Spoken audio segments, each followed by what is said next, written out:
Not the way you want to open up a stream, but life is life. Life is as real as it gets. And like I say at the end of every single show I do, that mental health is a real thing. So proof is in the pudding right there. Actually, just as tragic as it gets, 24 years old, and I know there's a lot still out there to be investigated and all that. But it boils down to one thing, people, that mental health is real. And I don't know how to stress it anymore, especially with the. I end every show telling you that. My heart goes out to his girlfriend, his family, teammates, the NFL world. It's just tragic. And again, not the way you want to open up a live play by play stream. But there you go. That's my little tribute to to a young man who is just way too young, man. Way too young. Anyway, there's a lot of empty store, a lot of empty questions. We'll see what happens and plays out as the days go by. Kudos to everybody and how they handled the situation, and especially the news breaking the way it did. But there you go, folks. Life kicks you in the balls as soon as we start the stream. Um, yeah, I thought that message needed to be sent. What a better way to send it in the beginning of the show. What's up, Texas Hockey Cards? How are you? Yeah, kickoff. Here we go. All right. We'll try to get into the swing of things.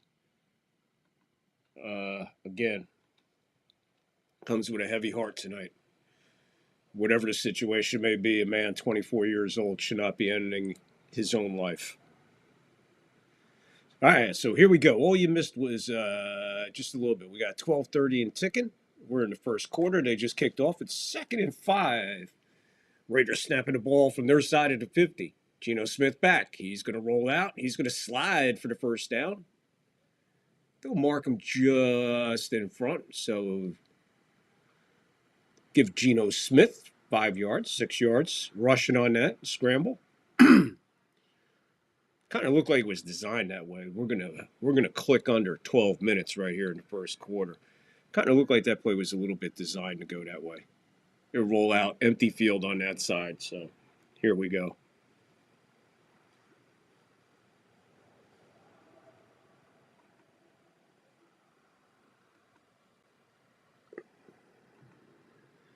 Second down.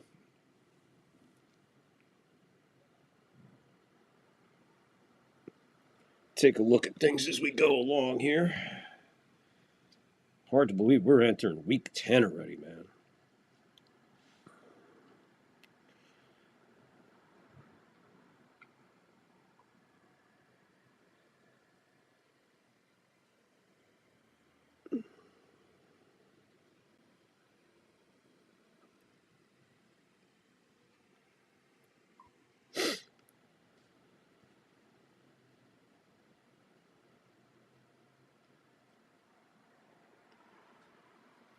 So 2nd and 7, we're at 3:14. Clock is frozen as the referee is resetting the play clock. Geno Smith asking for it. They reset it to 20.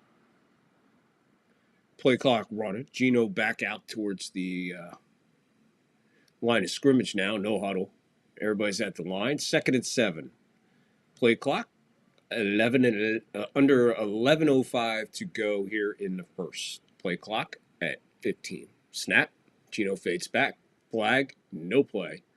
We got a false start. 11:03 on the clock. So that would be the who was that? Bowers? No, that's Mayer. Big number 87. Yeah, he flinches just as the receiver arrives in position from coming in motion. Pete Carroll and Sean Payton. What a matchup, man. What you talk about head coaching matchups, man. Wow. This is a tremendous coaching matchup, man. 2nd and 12. They're going to snap this from the Denver 46.5. Geno back in the pocket. Plenty of time. Gets it out to Lockett. It'd be 3rd and maybe 1. Long 1. 10:30 to go in the first quarter. No score. Raiders on their opening drive here. Appreciate everybody packing in here on a Monday night for some Monday Night Football. 3rd and 3, so he went out of bounds before I thought he did.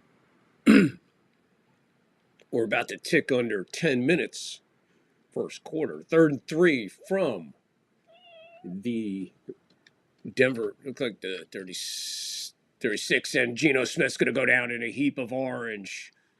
The Orange Crush throwback uniforms, the days of old, bringing back the mighty days of that Orange Crush, the Meckelbergs. Big man, they just destroyed that offensive line of the Raiders. A lot of guys sitting on their asses. They went with a double tight end set. Neither one was open.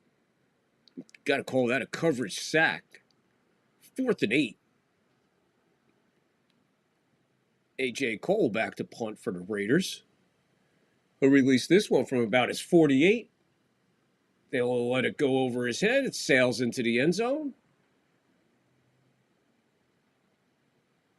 And the referee's going to mark this at the 1-yard line. Wow. God knows how they fucking judge that where it goes out of bounds. Good Lord. How do you judge that?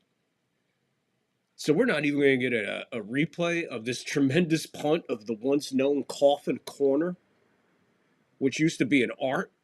Guys would land it right there to bounce out of bounds. Somehow he sails this over to go and went into the end zone, but when it landed in the end zone, it obviously landed out of bounds. But the field judge walking right to the 1-yard line. That's pretty unusual. I don't know how they judge that, man. That is one of those crazy plays that you just gotta go with, man. And it's you know what's weird? It's probably one of the most vital fucking spots in football, of the football in a game. And they never tell you how they do it, or how they come to the conclusion that that's where it went out. That's where it broke the line of that invisible line that goes straight up from the sideline. Kind of like that invisible 10-foot line beyond the goalpost.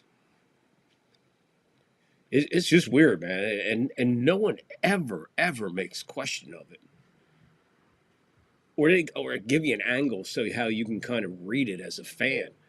It's just one of those, it's just weird. It's just one of them NFL rules that just falls by the wayside. I don't know why, man. It's kind of weird, but what are you going to do? But there you go. Little rant on that, but seriously, I kind of understand how they do it, but it's like that dude has to be like a geometry major in geometry and just angles, and I don't know. I don't get it. I don't know. Anyway.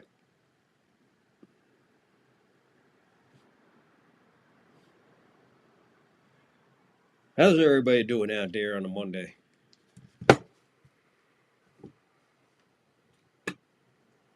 I mean, Thursday. Listen to me. I don't even know what day it is. What is today?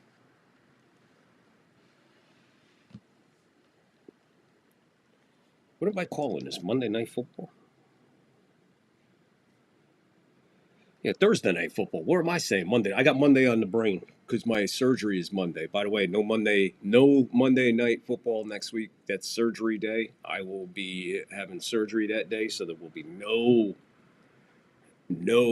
Monday Night Football coverage for the third floor. Not sure about recovery time, but I might be back on Tuesday or Wednesday, I would imagine. You never know, so stay tuned. But yeah, no coverage next Monday night. That is surgery day.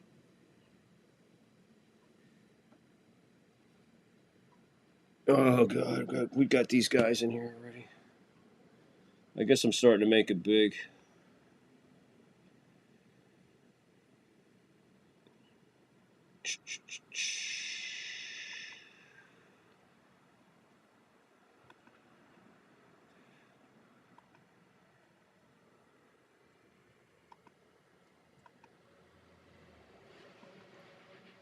Ba-boom.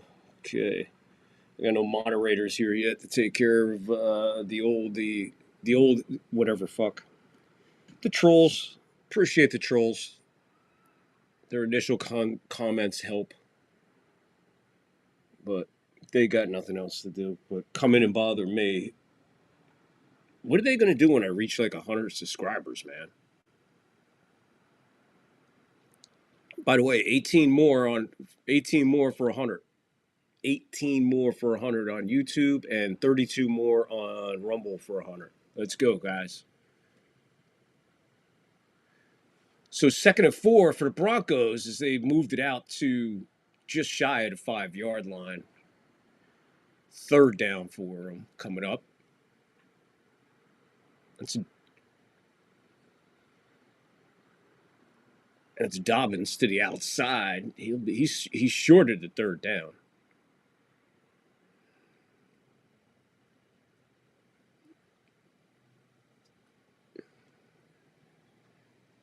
So, I'm sorry, guys. My bad. Boom. That's what the line. That's what's going on tonight.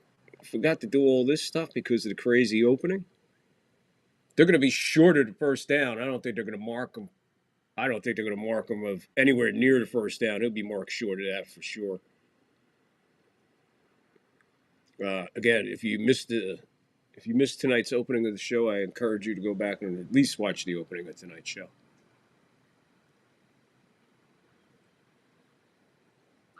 So that's Crosby on the big tackle there, keeping him short of the 1st down.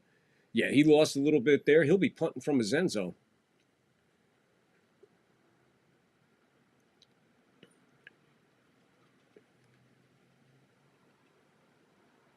Kershaw, I believe, is the punter's name.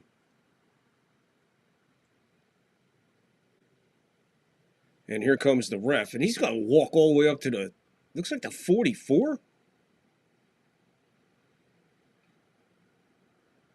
So Kershaw, I believe that's the guy's name, the punter for the Broncos. Again, he's the only punter drafted this year. Looks like he shanked that off the side of his foot, but the spot again, you tell me, how does that guy judge that? Wind is howling there, Mile High tonight. That wind is moving tonight. Here comes the referee. Steps in between the center and Geno Smith. He's back out of there. Big tight ends on the side. 7:07 to go in the 1st. No score. Oh, hit right at the line of scrimmage. Maybe lost a half a yard there. That's Simpson on the tackle. Big time.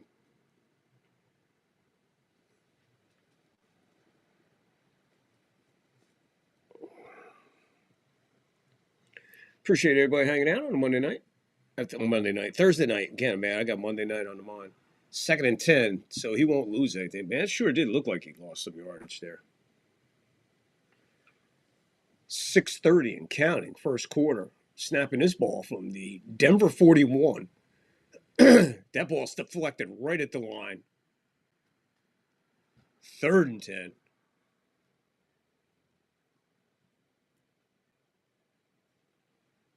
So Geno Smith having some issues early. That ball just smacked right down at the line by big number 99, Allen.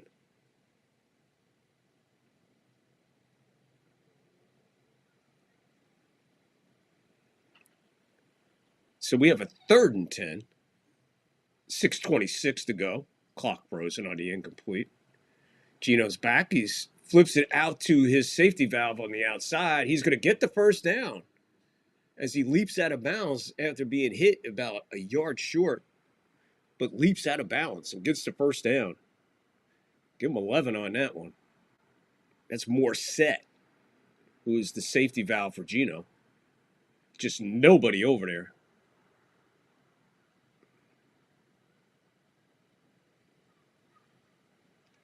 Thornton with a big, big leading block right there. Give him 11 yards. Raiders snap this one from Denver 30. 1st and 10. That's shotgun. Handoff to Tucker. He's going to get ankle tackled. Give him 6, maybe 7. Long 6, short 7. 2nd down.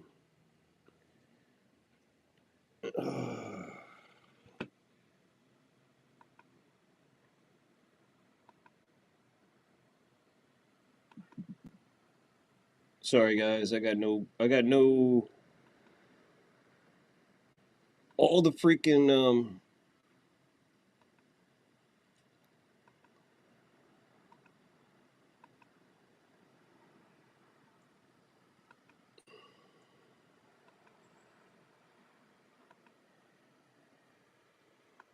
I'm cleaning up some trolls that are coming in here doing their thing. I have no moderators on hand. All I got is moderators. My whole freaking stream, my whole YouTube chat is basically nothing but moderators. And here I go. I get blasted with this idiot. And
I gotta clear all that up. Jesus, man. Sorry, guys, but it's what happens when you get trolls. And like I said, I got nobody in here right now as far as moderators to help. So no moderators. I gotta get rid of them. He left about 10 messages. 3rd and 2. 3 minutes, 10 seconds. 1st quarter. Play clock is at 0. They let him go. Handoff up the middle. That's going to be a touchdown for Gentry. Genty.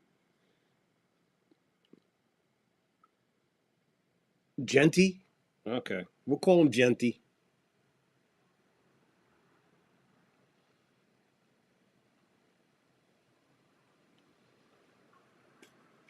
So the Raiders take the opening drive that they got. They take the opening kickoff. They go marching down the field to score a touchdown. Opening drive touchdown for the Raiders. Something unusual for them this year, I'm sure.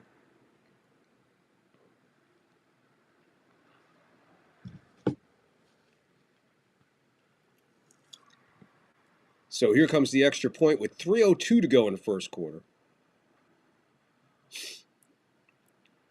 So there you go. The Las Vegas Raiders on top 7-0 with 3:02 to go here in the 1st quarter.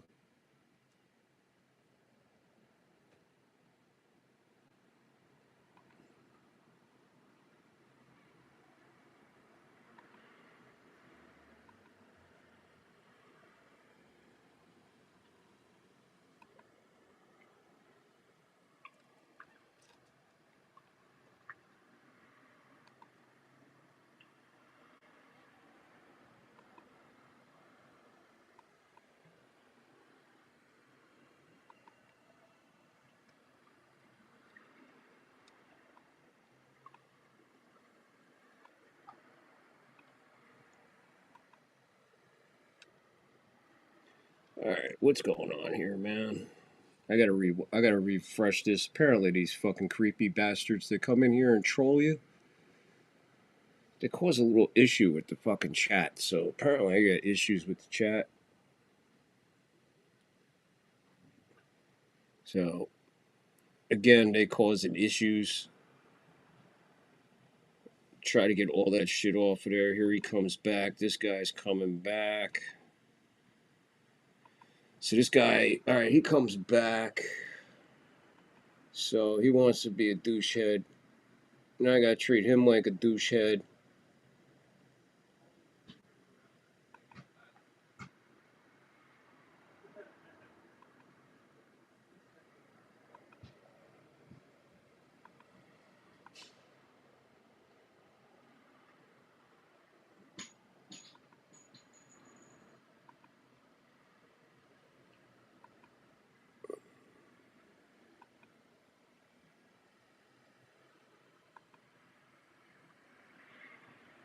Nothing better than hanging out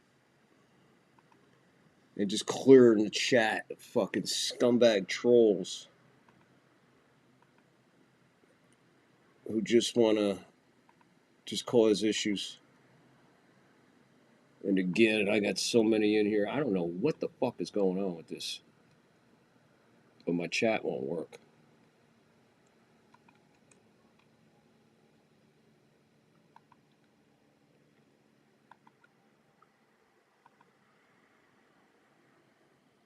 So like I said, once again, just getting rid of just getting rid of some scumbags who for some reason they just love to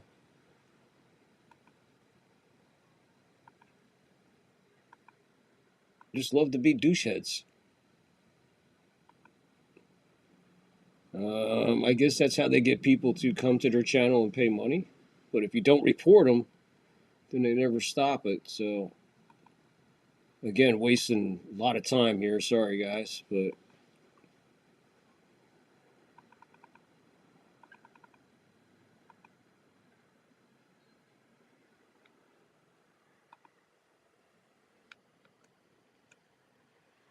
so where we go again, I have no idea what the fuck is going on here.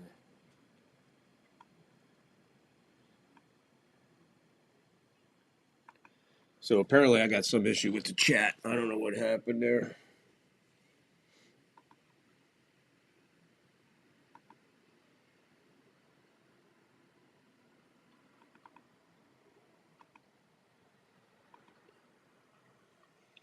For whatever reason, I got chat is not responding. So if you're coming in the chat, I really don't know what to tell you right now. It's not, for whatever reason, I got issues with the chat. Because this guy just keeps spamming me in different fucking. He's got nothing else to do, I guess.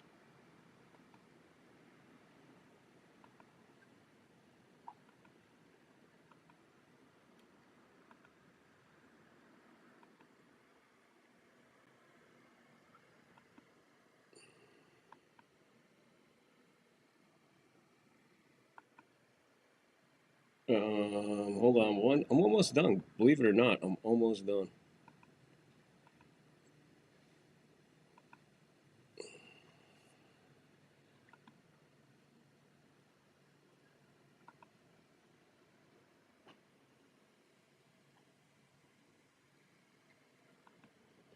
So 3rd and 13, he took a sack. I'm gonna get back to the game in a second. Get it out of the hands. There's not. If anything exciting's happened, I'm just sorry. I just got to take care of this bullshit now, instead of just letting it linger here in the chat.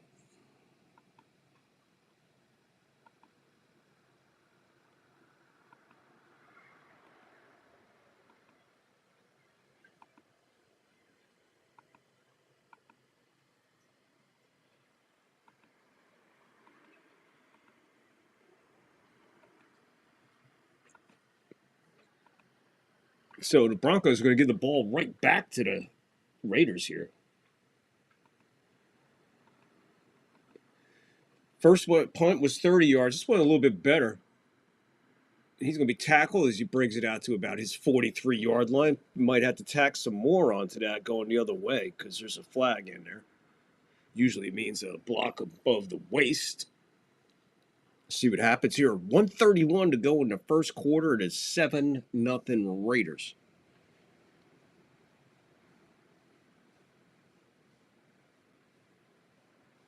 Like I said, holding 10 yards, timeout on the field, one.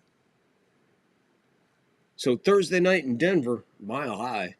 I'm not yet, but I'm going to get there.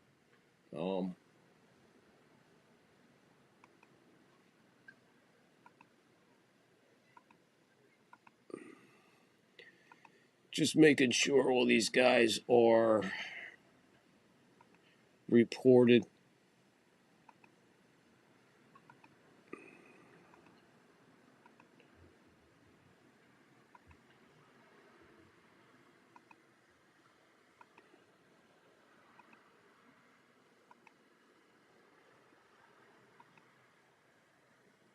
Okay, so almost done. One more to go. How's everybody doing tonight, man? If you missed the opening of the channel, please take a moment to go back and watch the beginning of the show. If you missed it after we're done here tonight, make sure you just go back and check out the beginning of the show.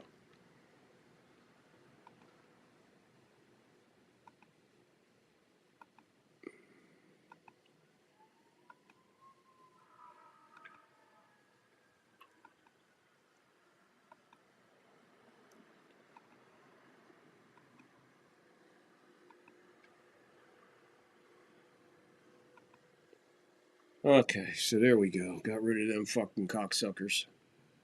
Although they left a lot of comments, it helps the algorithm for the comment portion. But then you just delete them all, and thanks for stopping by, douchehead. I don't even know why you acknowledge it, because half the time it's not even a fucking person.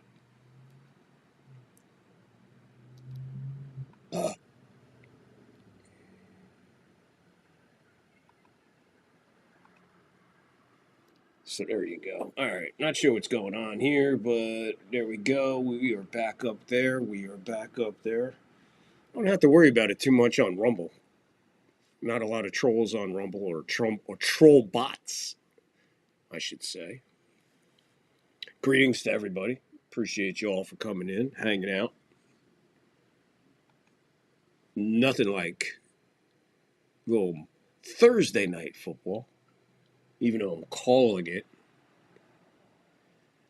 Monday night football for some reason. Like I said, I got Monday on the brain. Monday is surgery day. I won't be bringing you Monday night football next week, because I'll be in recovery from surgery. So the Raiders are going to start from their own 22-yard line. And Gentry gets a first down on the first carry, pushes out to the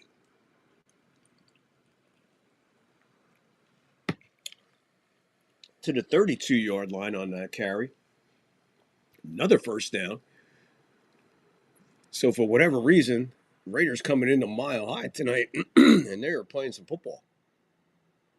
Looks like they're on another drive going. Took the opening kickoff, walked down the field, and scored a touchdown. Denver unable to move the ball.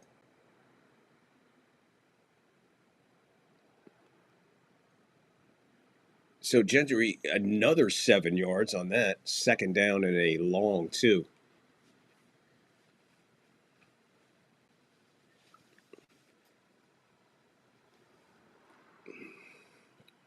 We got 2nd and 4. We got a half a minute to go in the first quarter. 7-0 Raiders. Denver only had the ball 3 minutes and 38 seconds so far in this first quarter. All Raiders this quarter. There's a pitch out to Gentry. He's stopped. He's busting this one open big time, and he is hog tackled down around the 31-yard line of Denver. But hold on. We got a flag way back. Let's see what happened here. Holding. Number 18. Number 18 with the penalty. Have to see what happened on the replay. I don't know. But that would explain why all of a sudden there was like nobody around. 14 seconds, first quarter.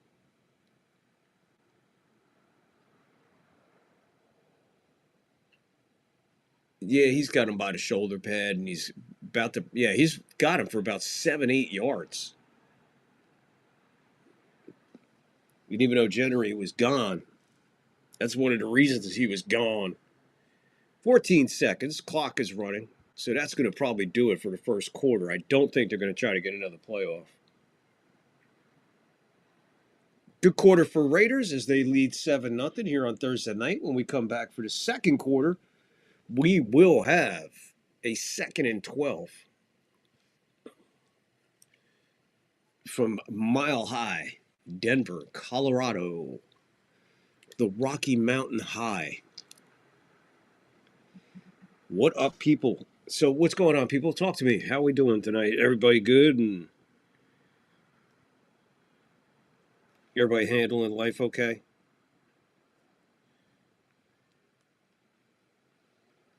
Everybody dealing with everything okay, man? Uh, again, if you did not see the opening of the show, please make an effort to go back after you're done watching tonight, and please watch the opening. It wasn't easy to do. I didn't want to do it, but it had to be done. And I think you all would appreciate it. So if you didn't catch tonight's show opening, please go back and at least check that out and give a thumbs up, give a follow, give a sub, hit the notifications, get in the live chat, get in the live comments. Check out all our posts on YouTube. We put a bunch of them up earlier. Each one contains a link to everything that the show has to offer you. Whether it be free Discord, whether it be a free ticket to the puppet show that's only on Rumble, whatever it may be in life, please check out all posts, all the comments. In the comments of all the posts, you'll find all the links. Go to the post. If you're following us on YouTube, you already know about tomorrow night. We will be joining forces once again, the third floor with NY Mania. This time we will be on. We will be on Turnbuckle Talk, Total Turnbuckle Talk, but we will be on Mania and co-streaming. The link for that show tomorrow night is definitely in the comments.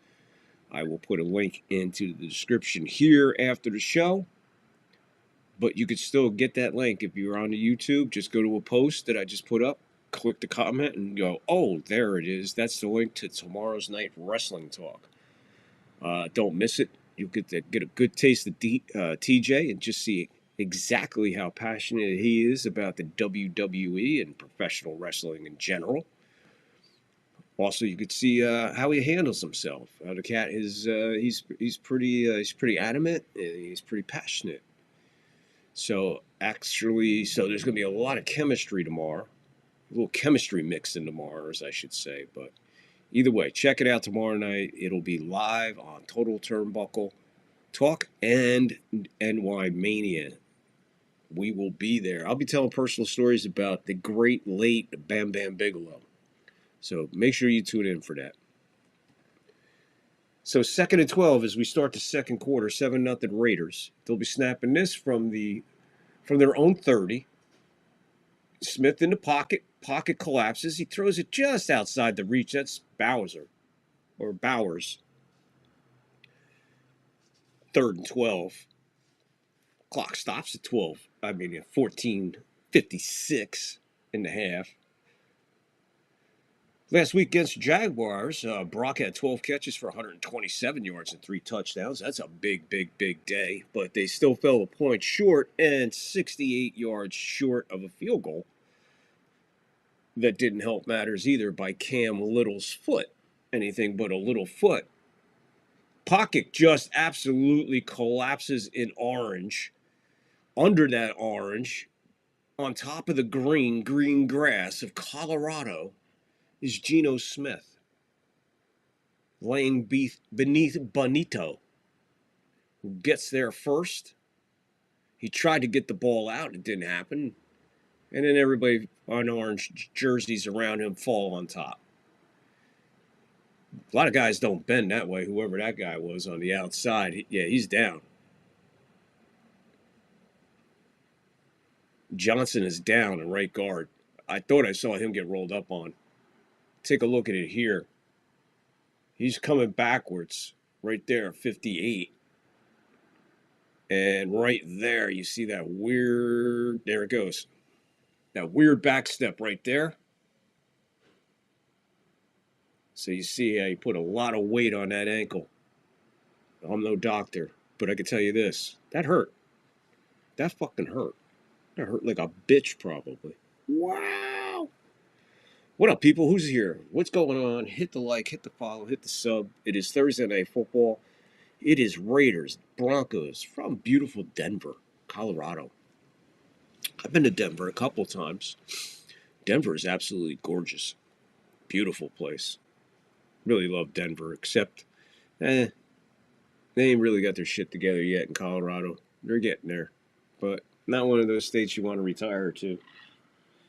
As a matter of fact, I'm ready to retire to Nevada, I think. Somewhere in the Reno area.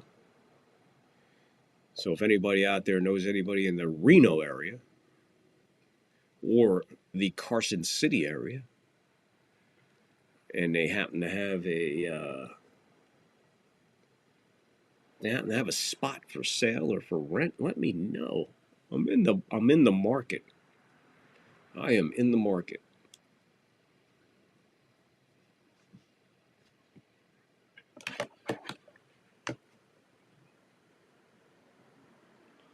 So other than that, what's going on, folks? We got a lot going on here on the third floor. Just off the top of my head, we got the puppet show coming up tomorrow night. Yeah, I'm pretty sure tomorrow night. I don't think there'll be one tonight. You never know. See what kind of mood I'm in at the end. But puppet show is coming up, and then also we got the live chat, sports chat coming up. We got the Total Turnbuckle Talk on Friday coming up. We've got the Tampa Bay Buccaneers hosting the New England Patriots on Sunday. That is the game that will be on in my area. So guess what? I'll be calling a Bucs game. That should be interesting. It should be. I'm probably a little bit more crazier about. I think I'll probably be more crazy with the Bucs than I do with the Yankees. Because the Yankees, it just takes, it's a long season, so there's a lot of energy to burn. But in football, it's pretty quick and in front of you. But Jackson has taken off. It's a 4th and 18. So the Raiders will be punting. Punter standing at his own 10. You got Bandy back for the Broncos, ready to receive the kick. We're all set. He's standing at his 10. 14:44 and counting. He drops it twice and still gets it off. There is no rush. And he gets off a pretty good punt. It looks like it goes out about the 31-yard line of the Denver Broncos. Snap was low. He went to pick it up, dropped it, went to pick it up, and then got the kickoff. And there was nobody back there. So if you're ever going to, I don't understand. That's the chance when you should be bum rushing, especially when they're at the 10. Why are you setting up for a return back there? Good focus by, what's his name, Cole? So he still gets off a 45-yard poop under all kinds of pressure. Unfortunately, Jackson is on the cart and headed to the locker room for the Raiders. Hear anything, I'll let you know, but it doesn't look good. It definitely looks like an ankle sprain, probably. Nick's back. Throws this one short to Harvey. Got a flag down. I'm not even sure he caught that. Let's see what's going on. Here comes Bill Vinovich holding Denver.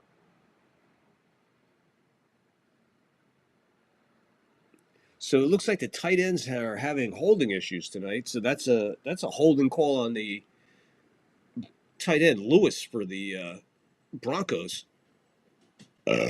And that's against, well, it's against Cosby, and he had him by the jersey by his belly, just below the number. 1st and 20. We're heading up to 14-15 to go in a quarter, in the half.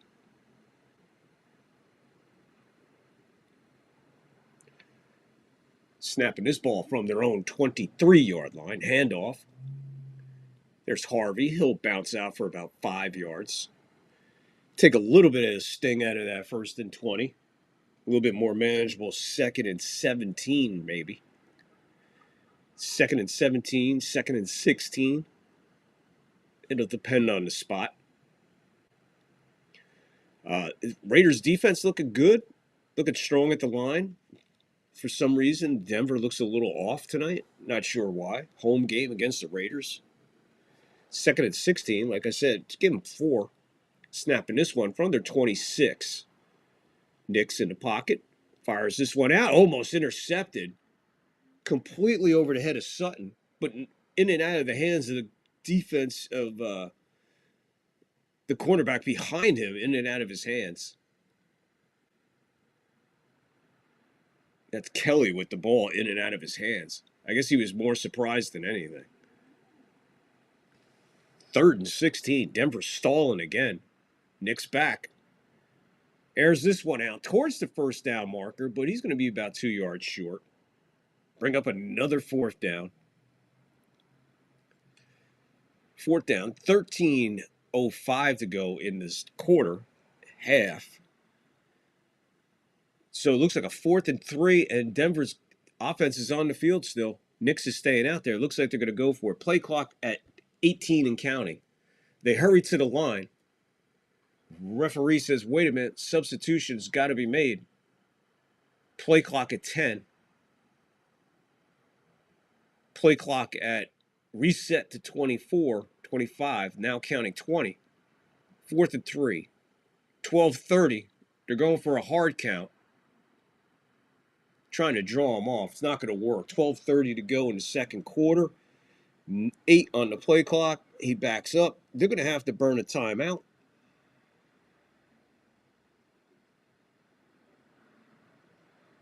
So there you go. Try to bluff it. Never works. They don't even take the timeout. They take the penalty. So 12:18 to go in the half. And once again, Denver's going to have to settle for a punt. Unable to move the ball again.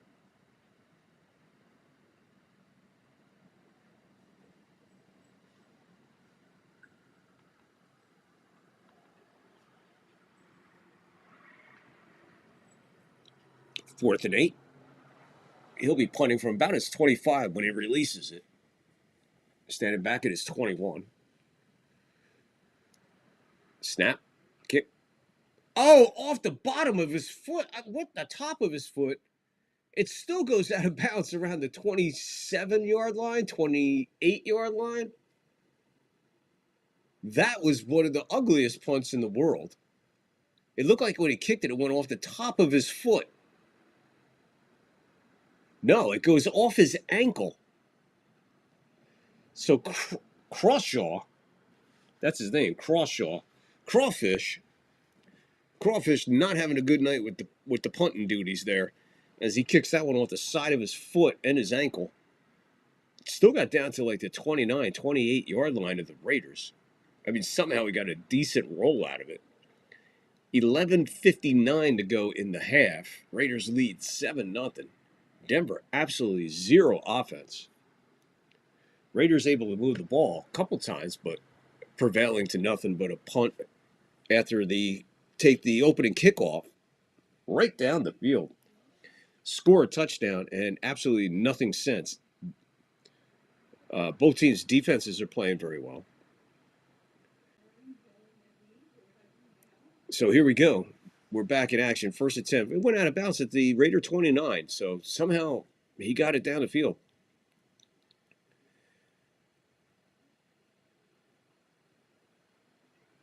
Handoff. That's Genty. Genty, maybe a yard. We'll give him 2nd and a long 8. More like 2nd and 9, but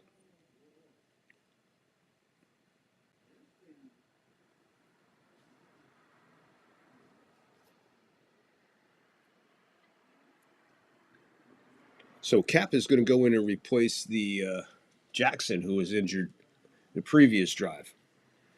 11:20 and counting. Play action, fake the handoff into the backfield. He's hit just as he touched the ball. That's Mayer again. Geno Smith didn't have much to do. He just flipped it out there. He just happened to be out there. Threw it more at his kneecaps than he did to him. First of all, he's in the backfield, so the best thing to happen is he drops it, because he had a chance of losing about 5-6 yards if he caught it. There was nothing but Broncos around him. 3rd and 9 now. Clock stops at 11:20 on the incomplete.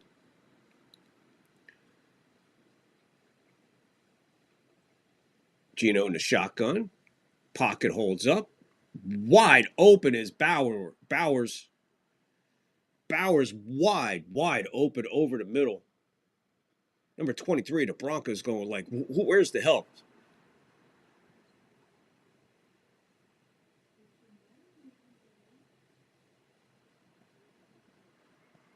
So Barron, he drew the wonderful job of covering him, but Bowers off the line just exploded across the field, caught the pass and took off. Able to run him out of bounds after a big game. They're out to the Bronco 39 now. Pass into the backfield, in and out of the hands of Gentry. Or Genty, whatever you want to call him. 2nd and 10, 10:41 to go in the half. 7-0. Again, Raiders moving the ball in between the 20, from their own 20, but right about here is where they're stalling. Except for that opening drive with the opening kickoff, marching down the field, taking the lead, 7-0, and that's where we've been since that. How's everybody doing, man? Get in that live chat. Get in there. Hit that like, hit that follow, hit that sub. Play clock at 5 and counting. Snap, Geno, quick out. Goes to Best. He's ran down immediately.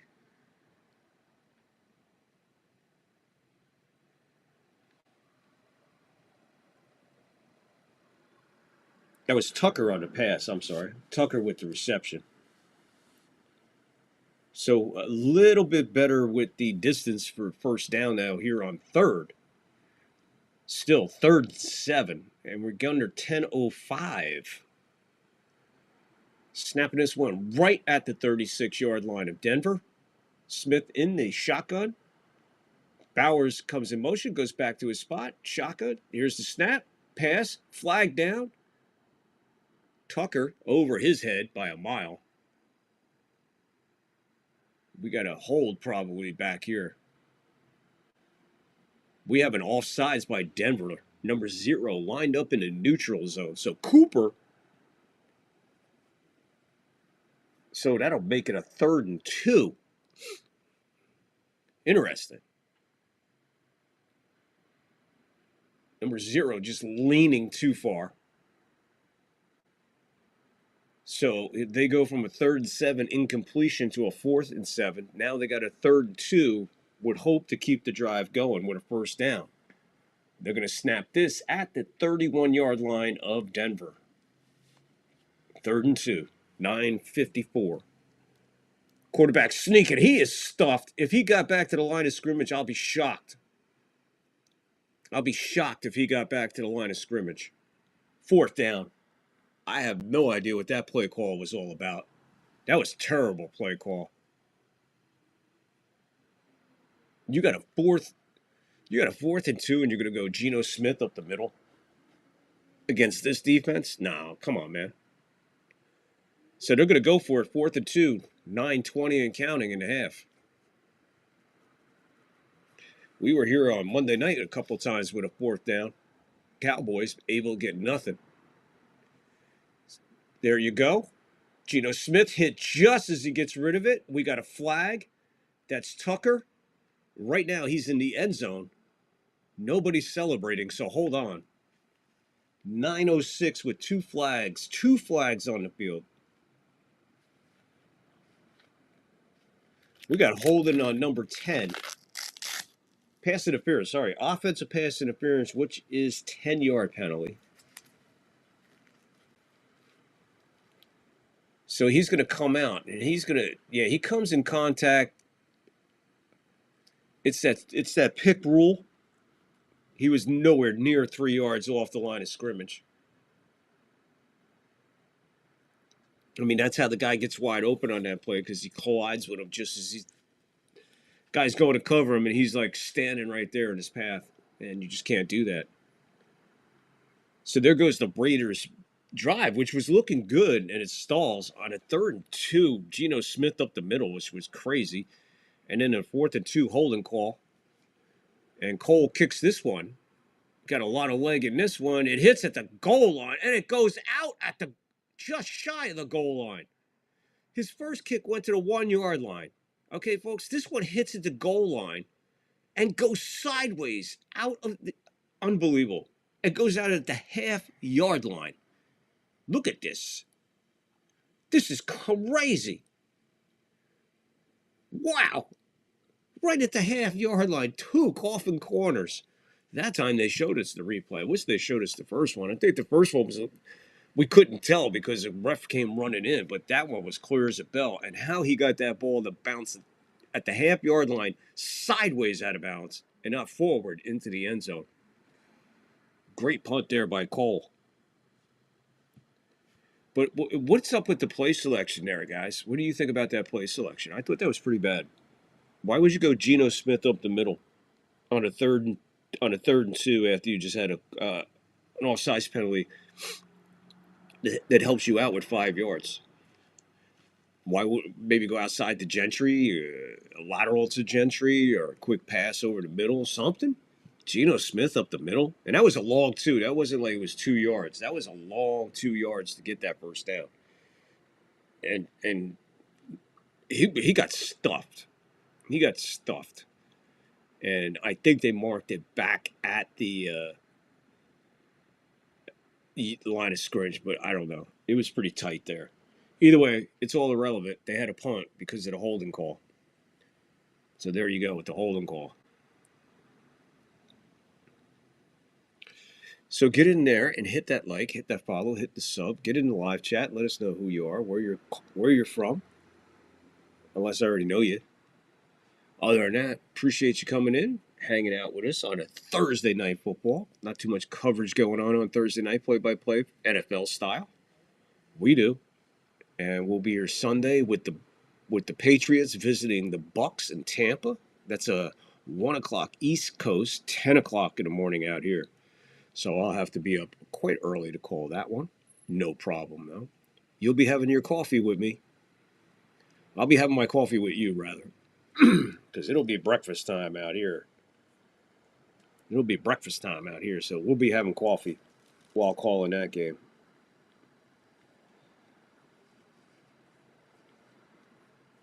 We got Thanksgiving coverage coming up because no one likes us, and our family's nowhere near. No, I'm only kidding. I don't know who's going to be here on Thanksgiving, but we'll figure it out. We'll let you know. Turkey Day football. They've now moved the ball back closer to the 1-yard line. I have no idea why, because clearly it went out of balance halfway between the goal line and the 1-yard line, but they move it out to the 1, so that's where Denver will get the ball as they start this 99-yard journey. Quick out, roll out. There's a pass to Dobbins. He'll get out to about the 7-yard line. 2nd down. Call it about 2nd and 4.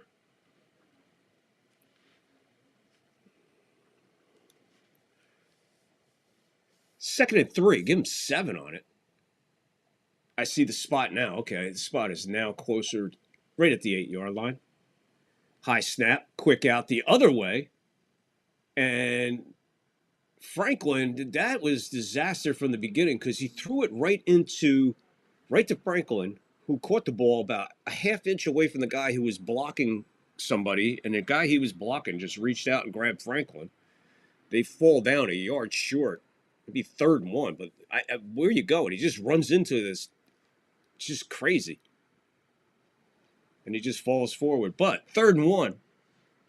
Raiders stop him here. This is a long one, too. They're just on their side of the 10. They got to get right to the 11. Nix again in the shotgun. Pocket collapsing. He's rolling out. He's in trouble. He gets rid of it quickly and in and out of the hands of Ingert. So you got another 3 and out for the Broncos tonight. 7:46 to go in the half, and the Broncos offense is yet to show up. They haven't gotten a first down. They haven't gotten anything. They got this ball at their 1-yard line, and they didn't get to the 10. Credit the Raiders defense. This Raider defense has been swarming since the opening drive that Denver had. There has been no mercy on Denver with this Raider defense tonight. It's just been stellar so far. Now, Crenshaw, he's been having some issues punting. A bad one before, another one off the side of his foot, another one off the side of his foot. This one goes out of bounds on the other side of the 50. Let's see where they mark it. We got a flag on the play, too. They're going to mark it at the 49. Yeah, Crawshaw is just absolutely horrible tonight. 7:40 to go in the half. Referee explaining to Peyton what the flag is all about. There's a player out of bounds coming back in. So it'll be a 5-yard penalty on the Raiders. Guy in and out of balance. The old 5-yarder. How are we doing tonight, guys? Appreciate you coming in here on a Thursday. Remember, no broadcast Monday night. No broadcast Monday night. That is surgery night for me. I will have surgery that morning.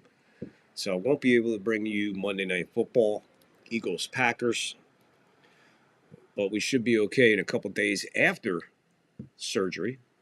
But yes, no coverage on Monday. However, we'll be here Sunday with full coverage on Sunday. Patriots and Bucks. And whatever the night game is, I don't remember the night game right now. Geno Smith hits his receiver. That's Tucker. Very short gain. He falls out of bounds, but clock continues to run.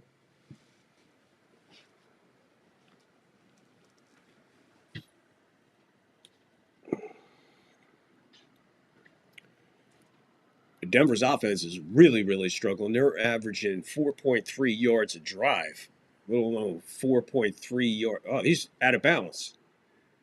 So they caught that. So it is a incomplete pass as Tucker, not paying attention to the sideline, steps out, comes back in, and catches it. Play clock at zeros. Geno Smith asking for it to be reset. 7:30 to go in the half. 7-0 Raiders. We're waiting to see if we're going to get a reset here.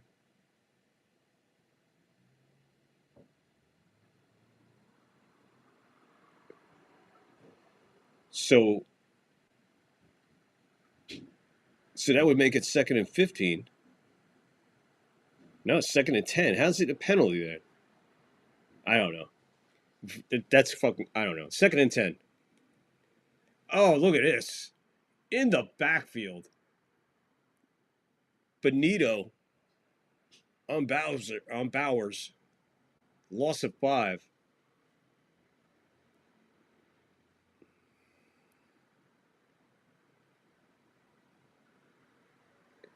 Just, I don't know. They're handing off to Bowers as he's coming across the line, and Benito right there. Bear hugs him on his leg and just takes him down. 3rd and 14. They're snapping this ball from the 40, let's call it the 47-yard line of Denver. Smith again into shotgun. This time he's got, that's Mayer this time. And he'll be, about 6 yards short. 4th down. We'll be at under 6:30 to go here in the half.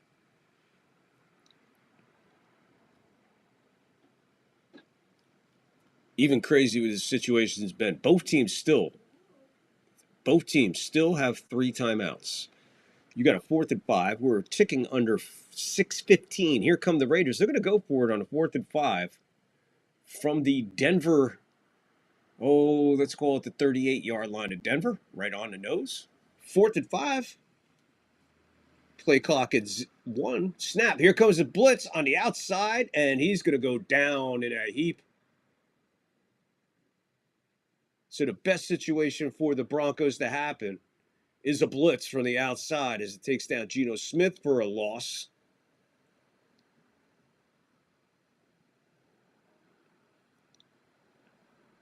A loss of about 9. So a big break for Denver. But again, this has just been a battle of defenses, both back and forth, back and forth, back and forth. So somebody missed an assignment, and Geno Smith is chewing out Gentry, asking him, do you see that guy that just fucked me up? You were supposed to block him. And Gentry looked at Geno Smith like, huh? Me? Sorry, buddy. I went over there. Yeah, you went over there, and he went over here, and now I'm over here. So we got a little bit over 6 minutes to go in the half. 7-0 Raiders. They took the opening kickoff down, the opening drive. They took it down the field, scored a touchdown, and we've been zero locks since. Both teams, well, I shouldn't say both teams able to move the ball because Denver has not been able to move the ball. The Raiders, on the other hand, they're moving the ball excellent in between the 40s. From 40 to 40, they are killing it. Unfortunately, ain't equaling any kind of points. And that's the second 4th down. The second 4th down where Denver is, Denver has shut down the Raiders. You had a 3rd and 2. It's somehow, some way, you quarterback sneak Geno Smith up the middle. And then on 4th down, you wind up with a holding call, puts you back, and then you just got to punt.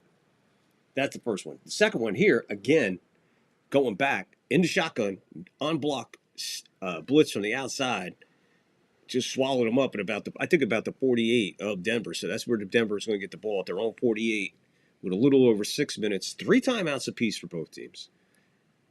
It's not like Denver is out of this game by any stretch. The score is 7-0, guys.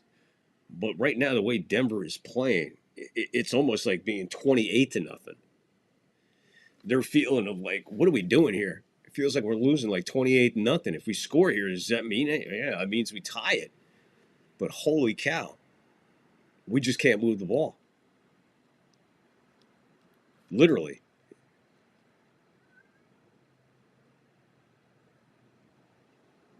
So he was on Mostert. That's who he was chewing out. Number 31 is Mostert.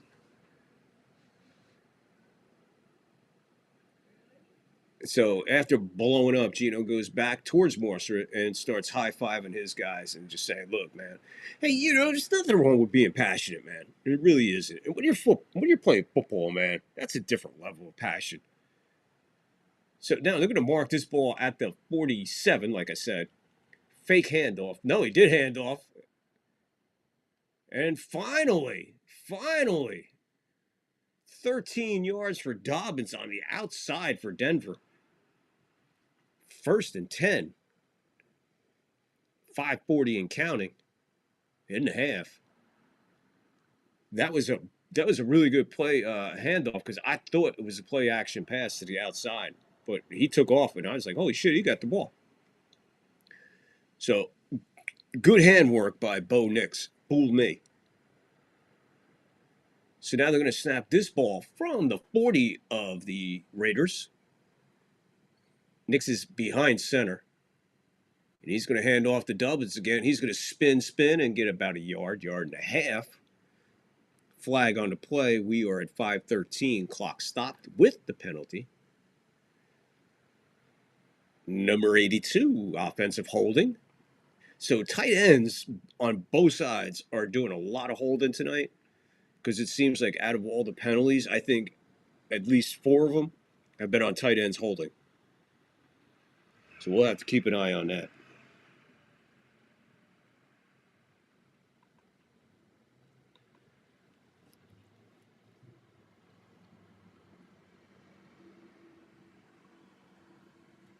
They're going to snap this with the tip of the ball just touching the 50 on their side of the 50. It's a 1st and 20. 4:55 to go in the half. Nixon shotgun. He's back. He's going to roll out to his right. Throws it over the middle to Dobbins, who's just standing there. That's not Dobbins, sorry. That's Adams on the tackle.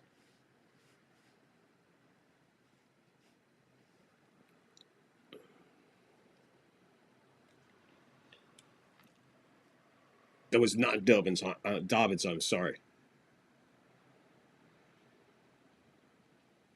It was kind of hard to tell who it was when that dude just crushed him.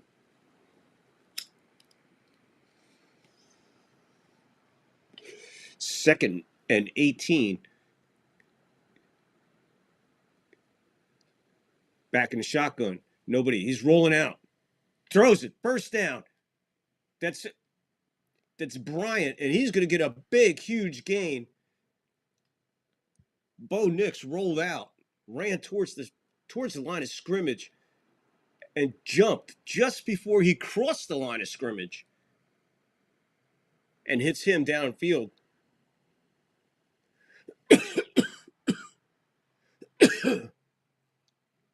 So the biggest game of the night right there.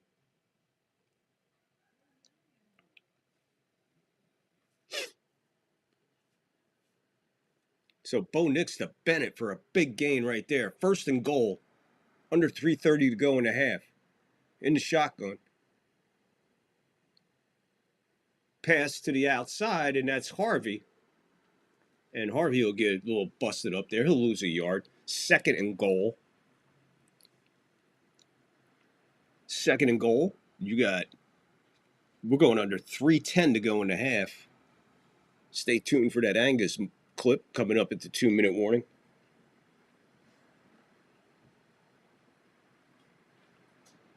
So if you're watching for the first time, hit the like, hit the follow, hit the sub. Angus checking in on Rumble. Appreciate you. Angus. I see you over there on Rumble, man. Sorry, I've been engrossed in this game. I haven't been paying too much attention to the chat. Nix over the middle, hits his man. That's Franklin. He hits over the middle. Touchdown, Broncos. 2:41 to go in the half. 5 plays, 53 yards, 3 minutes and 17 seconds. Denver finally gets their shit together. They finally get a drive together, and there you are. 5 plays, 60-something yards. But a good, solid drive by the Broncos, being able to move the ball and overcoming a couple penalties. But now they come back, and they are 7-6 right now, waiting on the point after. So here's Lutz. He kicks this one right between the uprights, no problem. We are tied at 7 with 2:41 to go in the half. Angus, appreciate you. I see you over there, buddy. Appreciate you. So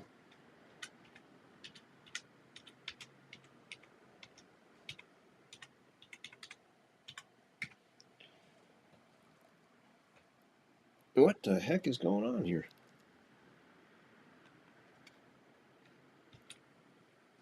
Oh, man. Hold on.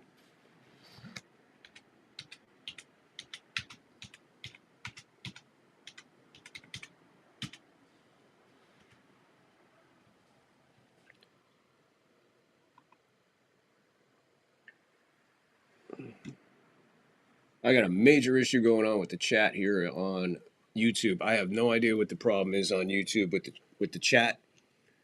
But I think when that dude came in earlier, I think he fucked me up. And again, I didn't have any. Yeah, I thought. See, I'm sorry, Angus. Something was wrong with the chat. It just went nuts.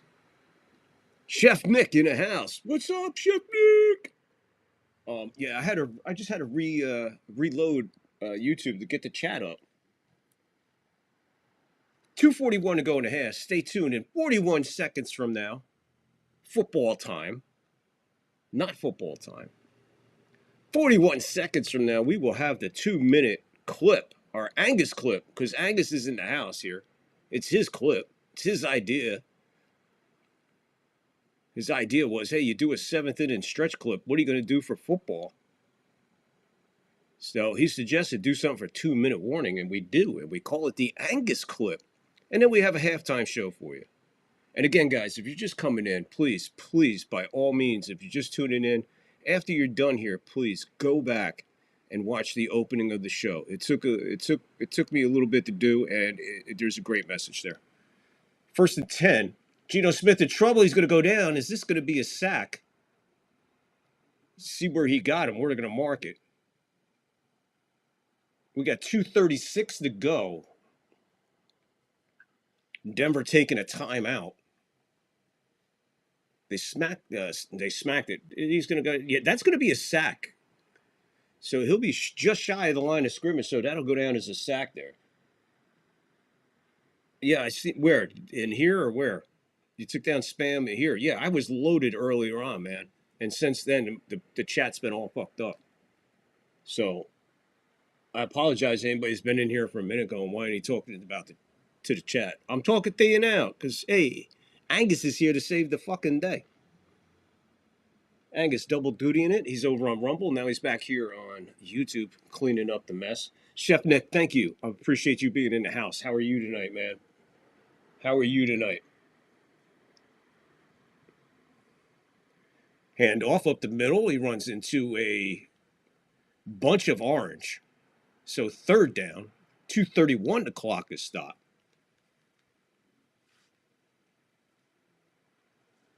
So Denver burning 2 timeouts. Only 10 seconds coming off the clock. Shy of the 2-minute warning. So if anything, they're looking to get some kind of good field position here after this timeout. Stop them here. And then the question is, I'm going to watch to see what happens because this is one of my pet peeves in football. If it goes down, you'll know it because I'll go off. But if it doesn't go down, no big deal. But here we go. Everybody stay tuned for the Angus minute coming up in 31 seconds. 3rd and 6. Snapping this ball at their own, let's call it the 38.5 yard line. Back in the shotgun. Pocket collapses and another sea of orange buries Geno Smith.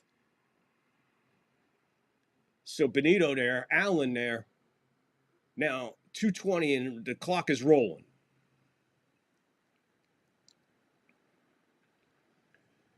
So it seems like the roles are shifting here.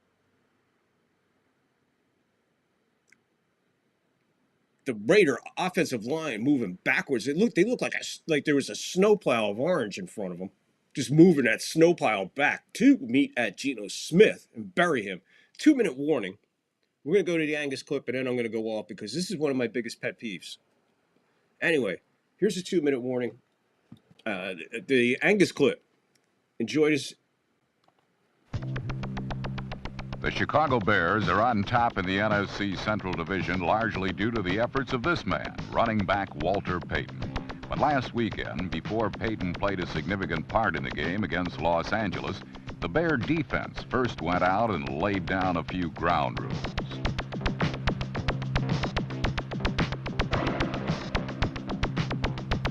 The Raiders have long been the intimidator and not the intimidatee. However, on this particular Sunday, the Silver and Black finally met their match. The new monsters of the Midway turned Los Angeles' pride and poise into pain and suffering.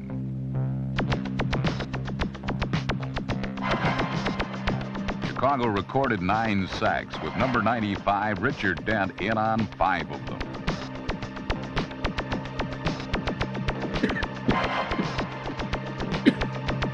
While the Bears' number 1 ranked defense held the Raiders to only 2 field goals, their number 1 ranked ground game rushed for nearly 200 yards, 111 credited to Payton.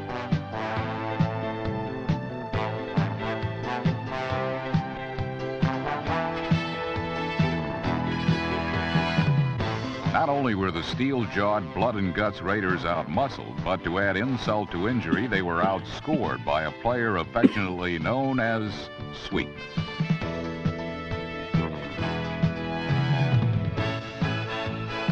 The sure-footed halfback scored twice in Chicago's 17-6 win over Los Angeles.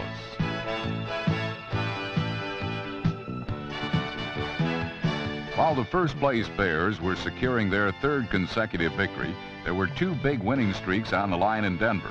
Bronco head Sweetness.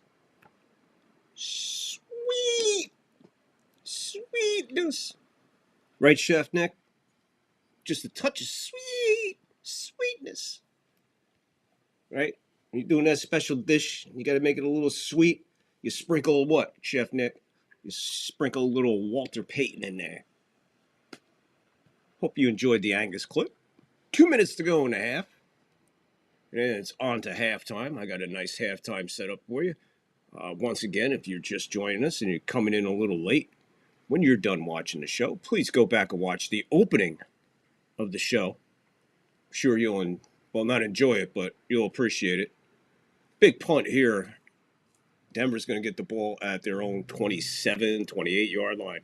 All right, they spent 2 timeouts. There's 2:41 to go, right? They call a timeout. Another play. And then they call a timeout. So now you got 2:31, right? Now you burn 2 timeouts to save 10 seconds. 31 seconds from now, there's going to be the 2-minute warning. Raiders run the play, and they let it run down to the fucking 2-minute warning. What do you... what? In the shotgun, Bo Nix back. Gets out to his wide open and in and out of his fingertips.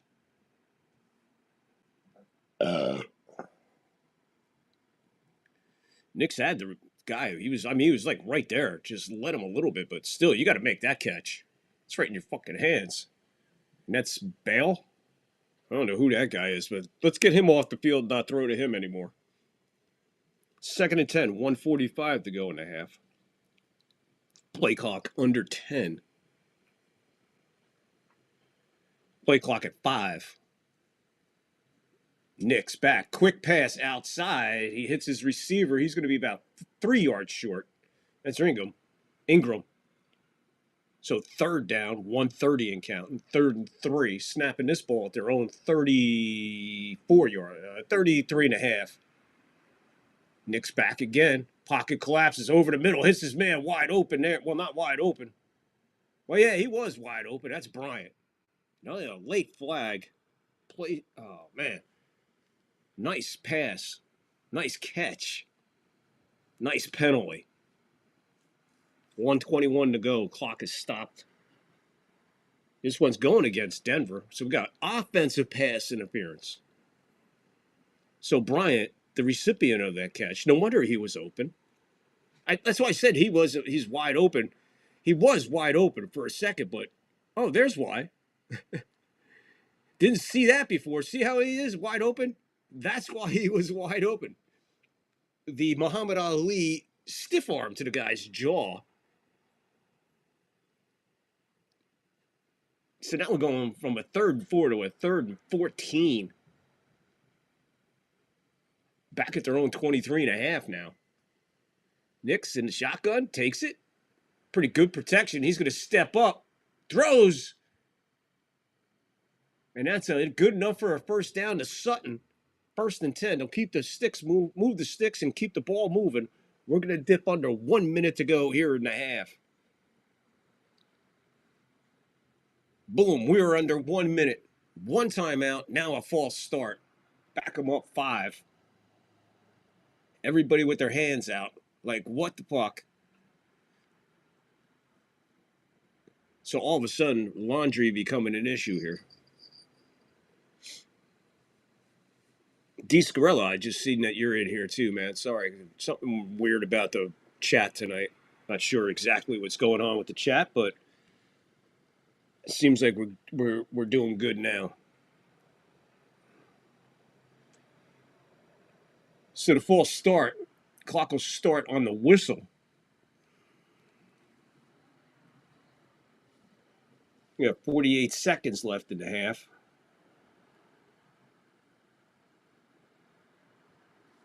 Clock running. Nick's back. Tries to hit the sideline. It's Franklin over there. 2nd and 15. So he was trying to hit him up and out on the outside by the sideline. Unable to connect. No, man, I got hit with a troll before. I left 1,000, not 1,000, but he left a bunch of fucking, that bullshit live stream NFL. I don't know what the fuck. I didn't have nobody in the house here, so I had to do it myself. There's like 20 of them. 2nd and 15. Knicks again. Pressure from the outside, pushing him to the pocket to his right. Down the field, and this is going to be intercepted. Blue Kelly got it. Now he's going to be tackled at about his own 35. 27 seconds to go in the half. Raiders all 3 timeouts left. Bo Nix airing it out. Overshot his receiver right into the hands of Kelly, and he takes it back.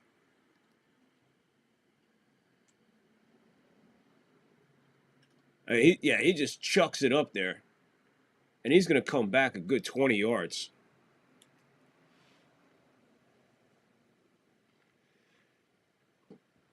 Yeah, I don't know why he's doing this, man. You're better off just throwing it away, man. Well, it's like a punt, but problem is Raiders have 3 timeouts, and they have been able to move the ball. 27 seconds and 3 timeouts is quite an eternity in the NFL if you play it right. Geno going for it all right here. Got his man off his fingertips, and that was Thornton. He hit his fingertips, but not enough to pull it in. 21 seconds to go in the half.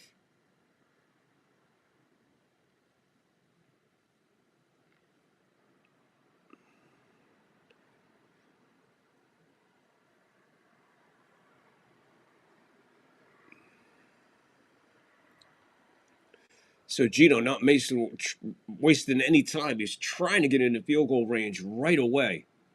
21 seconds. Snapping the ball at their own 36-yard line after the interception and return. Raiders are going to have to burn a timeout here. They're going to talk things over.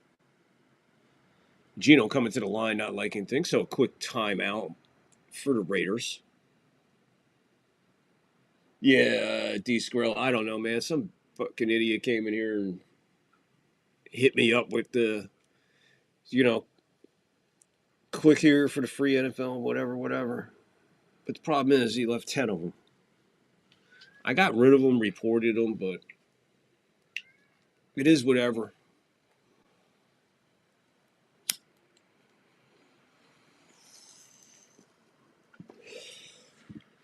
Haven't seen or heard from Pixelmon in a while, man. He hasn't been on like the last stream or so. I have no idea where he's at. Geno Smith takes this. He's back in there. A little bit of time to the outside. He hits his receiver. That's Lockett. Lockett will run out of bounds, just shy of the first down, maybe a yard short. We'll call it 3rd and maybe a yard and a half. 15 seconds to go in the half. So maybe another, I don't know, maybe 15 yards to be safe. Maybe 15 yards to say, hey, we could probably kick it from here. 10, take a shot. 15, we got a good shot. 3rd and 1. 2 timeouts left. Broncos holding on to 1 timeout. 3rd and 1. 15 seconds till half. Snap. Geno back. Worst thing that could happen is what's happening. He scrambles out. Shuffle pass. Worst thing he could do is catch it. And now they're all the way back. They're going to stop the clock. No, they're going to let it run down. So that's the last play of the half. So that's going to go down as, that can't go down as a sack. How's that going down as a sack? He backhanded it to the guy who was in a safety valve position, number 2. I didn't see his name. He catches it like a dummy. and just spins out of bounds, or it's tried to get out of bounds and just spun and just took, I don't know. Broncos get the ball in the second half. All kinds of craziness in the first half. All I know is we're 7-7. 7-7 Raiders, Broncos. Thursday night football, week 10, kicking off big time with a big 7-7 tie. Big defensive battle, mile high. Speaking of mile high, I'm going to get high. You should get high because it's halftime. And what we do here at halftime, we have a halftime show. What else are you going to do? So here's a blast from the past. With 18 consecutive losses, the Houston Oilers, with another loss, could have found themselves deeper in the record book as they traveled to Baltimore to battle the Colts last week, Pat. True, Tom, but believing that all bad things must eventually come to an end, the Oilers called on reserve quarterback Lynn Dickey to halt the Houston assault on the least desired record of them all. There has been no turning point for either ball club this season, as both squads have suffered from the outset. And as Baltimore won the toss and elected to receive, it was to be their only victory for the day. Marty Domrey started out lofting a 40-yard rainbow to Raymond Chester, setting up a Colt field goal.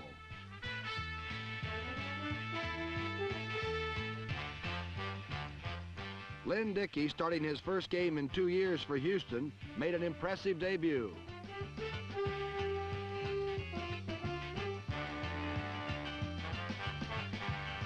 Dickey rifled a spiral to Billy Parks, who split zone coverage for the catch and score.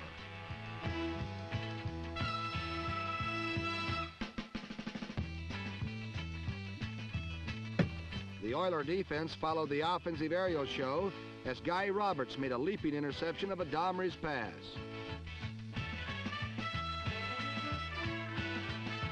Six plays later, Bob Gresham barreled over, giving the Oilers a 14-3 lead.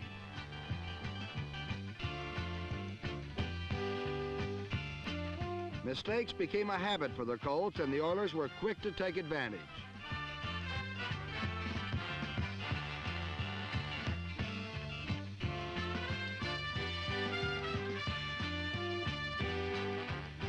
Ron Lou's recovery set up a Lynn Dickey to Mac Alston pass for a 21-3 lead.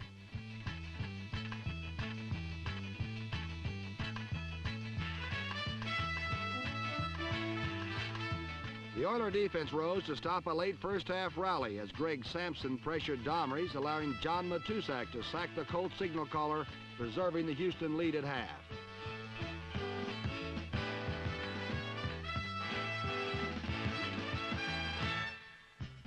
The Houston momentum carried over as the second half began.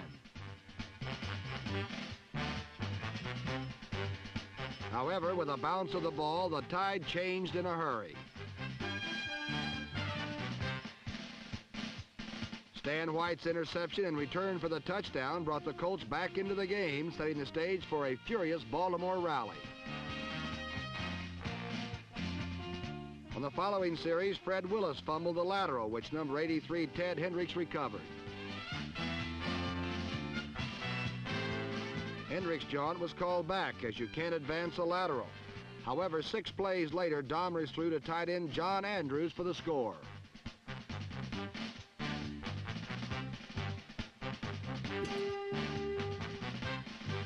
A 1-yard Domrey sneak climaxed a 9-play drive.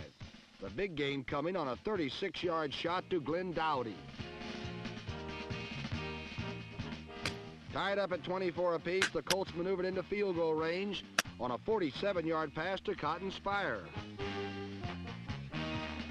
Baltimore owned a 27-24 lead with less than 2 minutes remaining. But on 5 straight passes, Dickey moved the Oilers into striking distance. This for Ken Burrow to the Colt 13.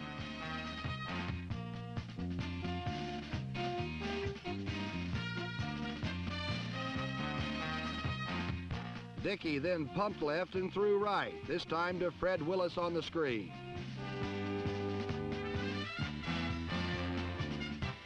The Oiler touchdown came with just 32 seconds remaining and gave Houston a hard-fought 31-27 victory over the Baltimore Colts. For Houston, the losing streak had ended at 18, and happy days were certainly here again.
dead, Jim.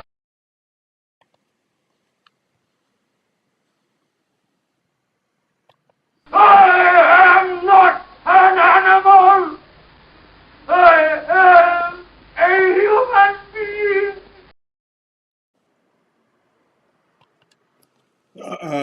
Welcome back. Hope you enjoyed the halftime show. Solid message there being sent.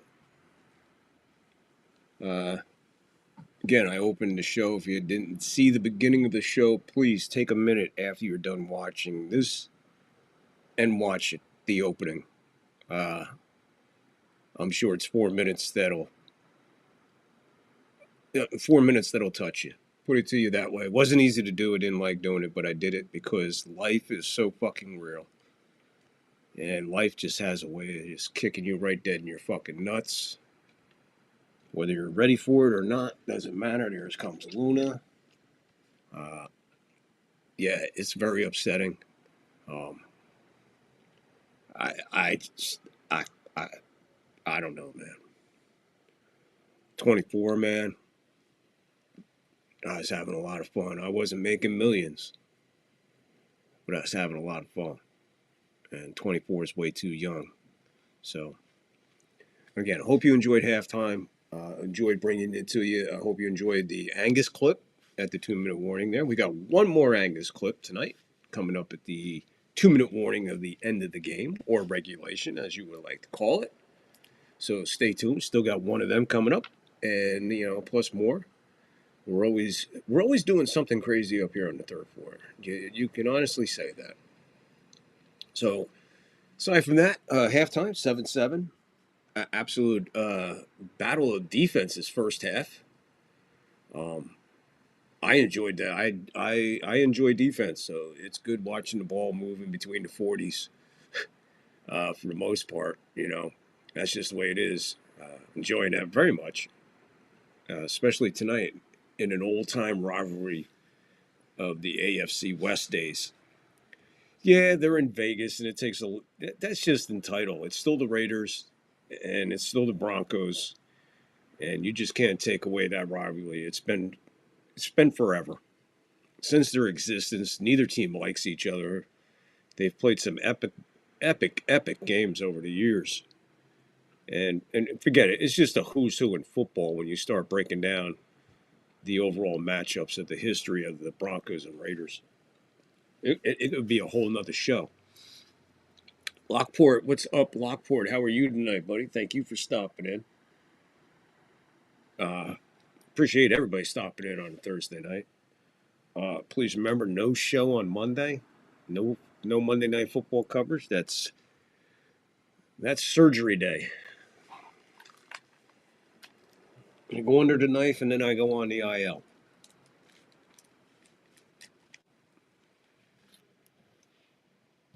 So let's check out these first-time stats. What do you say? Want to check out the first half stats? That's what I should have did before, but we'll do it now.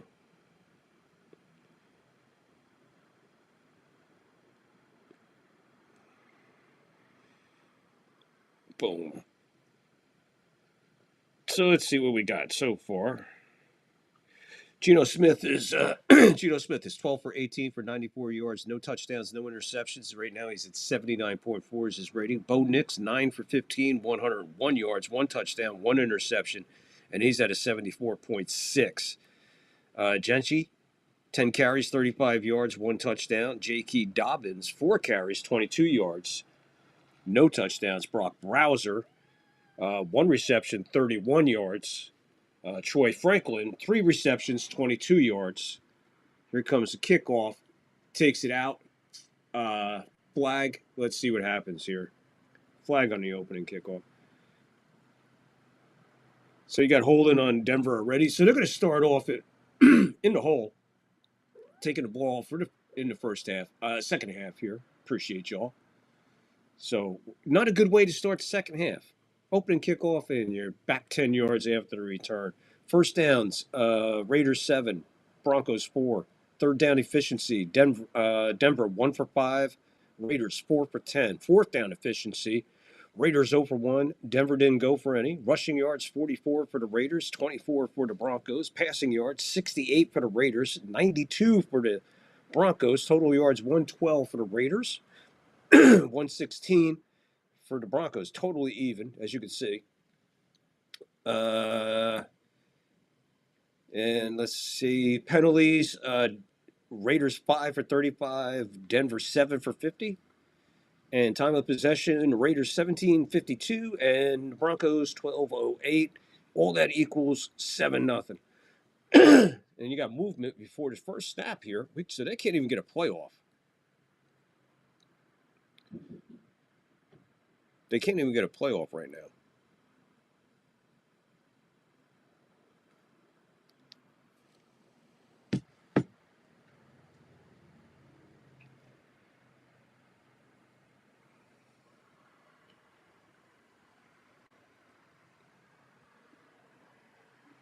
So the false start backs him up.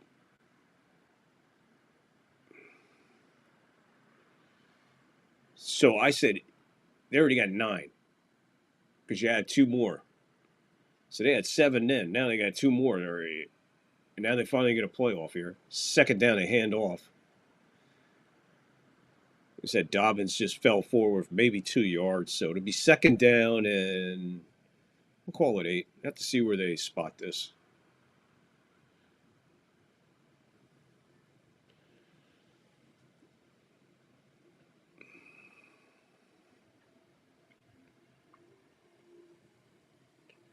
Second and 12. So 3 yards.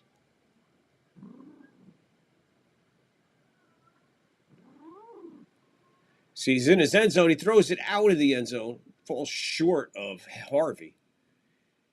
Threw it right at his feet. Butler in his face. Crosby coming from the outside. The result is 3rd and 12. 14:07 to go in the third quarter. Opening drive. Second half. John the Beagle Dad. What's up, Bubba?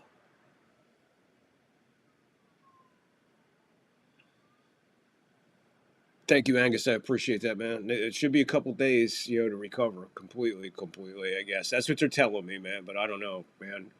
My body's 62. It's going to make up its own fucking mind. 3rd and 12. In the shotgun. In the end zone. Throw outside. He's way short of his target. Denver just, man, they can't even find their 20-yard line to open up the second half. 4th and 12. Now, that's 5 3 and outs tonight. And I don't know whether to criticize their offense or give the defense credit. I think it's a little bit of both, but that one, they're not helping themselves with the flags. John the Beagle Dad saying goodnight, always in the background. I didn't even know you were here, John. At least say hi so I can acknowledge you and tell you I appreciate you stopping in there. But I appreciate you, and I hope you're doing good, buddy. Hope you're feeling good. Hope the weather's nice. Because I know the nicer the weather in your area, the better you feel. And the better you feel, the better I feel, my brother. Another flag on this on the kick return. So we're going to bring it back another 5 yards, or 10 yards, rather. So both teams starting off with penalties.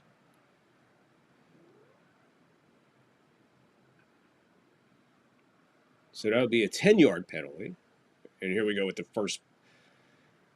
first drive of the second half. They'll start 10 yards back from where they should be with an opening penalty.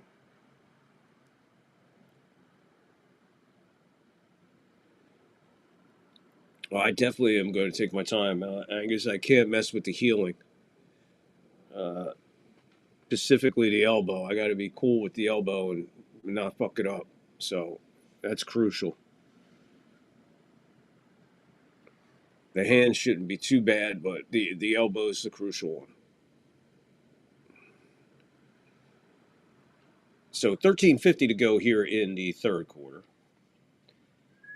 Opening drive, second half for the Raiders. And they're going to snap it at their own 29-yard line.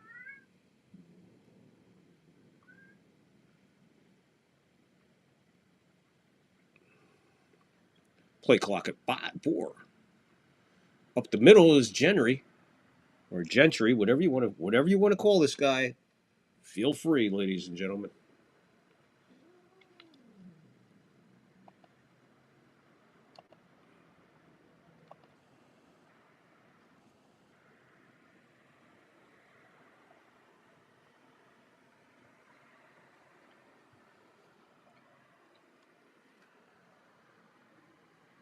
Second and 5, and we're under 13:15 to go here in the third.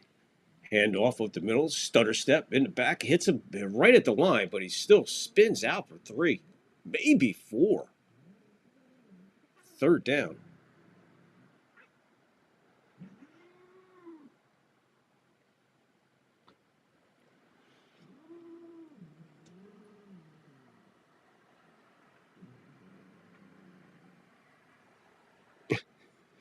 Luna is just 3rd and 2. I don't know who she's talking to, but she is 12:35 to go in the third. 3rd and 2.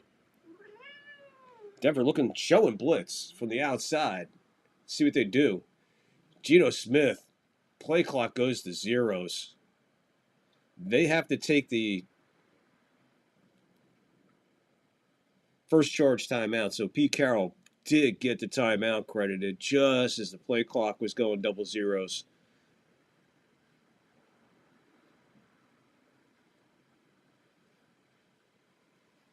I love Pete Carroll, man. I am a big, massive, huge Pete Carroll guy. I just love Pete Carroll.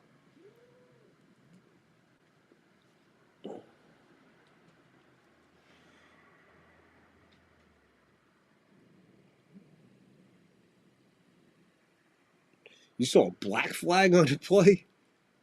It's probably one of the something from a Raider, man, because they're all about the black. What'd you see? I don't know, man. Okay, Angus saying there's a black flag out there. Watching a little NASCAR NFL style. 3rd and 2, so here we go. 12:31. Snap into shotgun, back, plenty of time. Gets it out, overshoots his receiver, who was open for maybe a second. That's Lockett. So Lockett having the dropsies tonight. I mean, it hit him in his hands. I mean, let's take a look at it. See where the pass is. Yeah, that's a little bit overthrown. That was overthrown. 4th and 2. So neither team able to do anything with their opening drive here in the second half.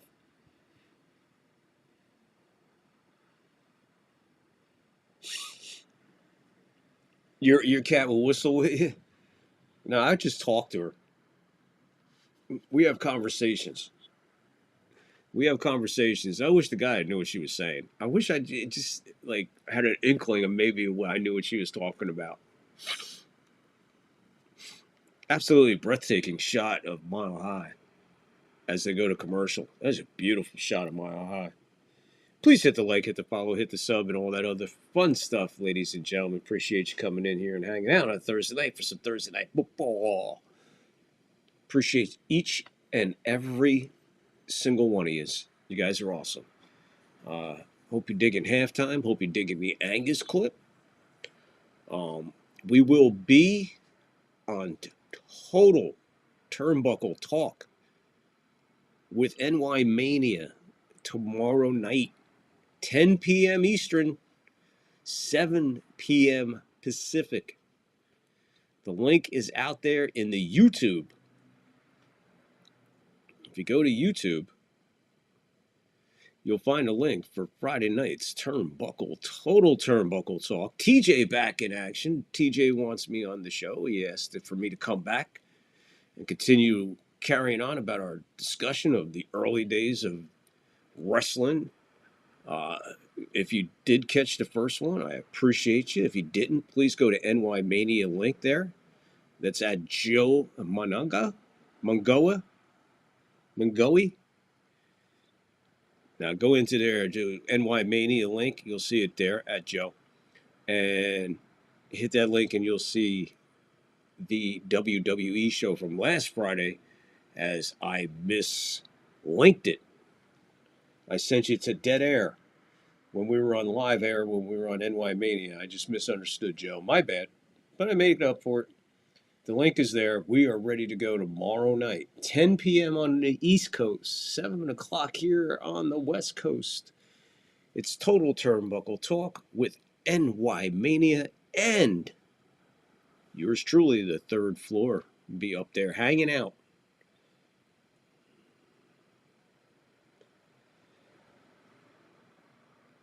The show tomorrow night will not on my channel, man. The link is in the, if you go to the YouTube comments, any post I put up today, there should be a link in there for the Total Turnbuckle or NY Mania. You can go to the NY Mania link or you go to Turnbuckle link. Either one, it's good because it's going to be simulcasted on both. I'm going on Joe's show and he's going to be on with TJ. So I'm just joining Joe along with TJ. So it's just those two hooking up. I'm joining Joe. So the link is, you could watch it on Total Turnbuckle, or you can watch it at NY Mania. Again, guys, if you go over there, do remember this kid is like 14, 15 years old. All right, so be human if you go over there. And you know who I'm talking to. Yeah, Angus. So, no, it won't be on mine. It won't be on Rumble. I'd be able to download it and then attach it to my Rumble after the show. That's what I'll do. I'm going to download the link to that show and put it on Rumble so people on Rumble can see it too. So 2nd and 3, handoff to Dobbins. He's going to see where they spot it. A very slow, lazy plays. He fell down on top of his tackler, but I don't know if they're going to give him enough. Maybe we're going to measure here? No. What are we doing?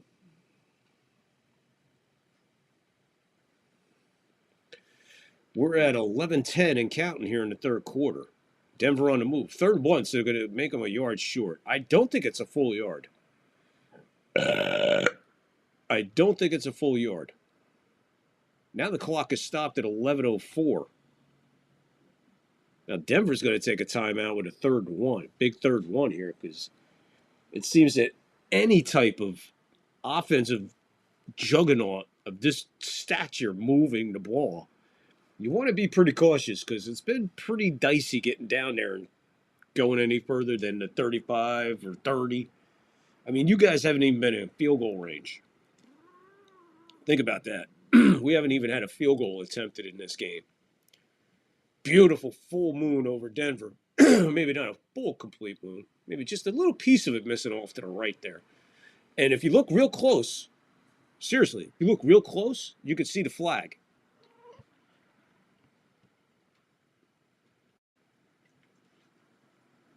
Denver's not going to be charged with a timeout, ladies and gentlemen. The guys in the truck are telling me that they should have pumped the play clock. They didn't, so they're going to give it back. The game clock is running. Play clock is running. We're under 11 minutes in the third. Bo Nix takes it on a sneak up the middle. I don't know, man. Left foot he gets it. Right foot he don't. What foot do they spot? They're spotting with the left foot, so move the sticks. 1st down. Remember Red Cashman? Red Cashman? Remember him? 1st down. We're under 10:30 to go in the third. Denver on the move. They're snapping this one from their own 30. I'm sorry, their own 26. Nice pass out there to, trying to see who this was passed to. Prentice. That's the fullback. He's in motion. Nick's all the way. The play was all the way to him. He gets up to the past the 1st down marker.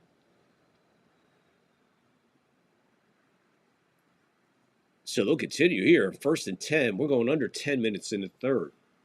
They're going to snap this one at their own 39-yard line. Full yard short of the 40. Nick's in the shotgun. He's got Dobbins back there with him. Inside, handoff. He comes out to his left, breaks loose a little bit for maybe 6-7 yards. I'll give him 7. I'll be generous and give him 7. Call it a 2nd and 3. Let's see what the officials call it.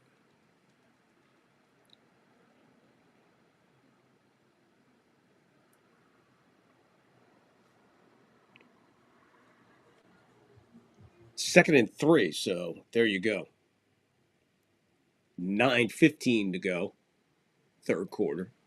Snap it as one just on the 46-yard line.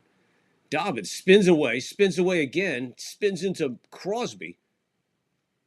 So Crosby will take him down, maybe 3 yards. We'll have to see what happens here, but the Broncos punt, touchdown, interception, punt. That's how they've done it tonight.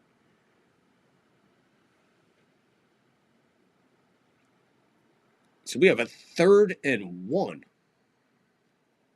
So give him an extra spin there before Crosby took him down.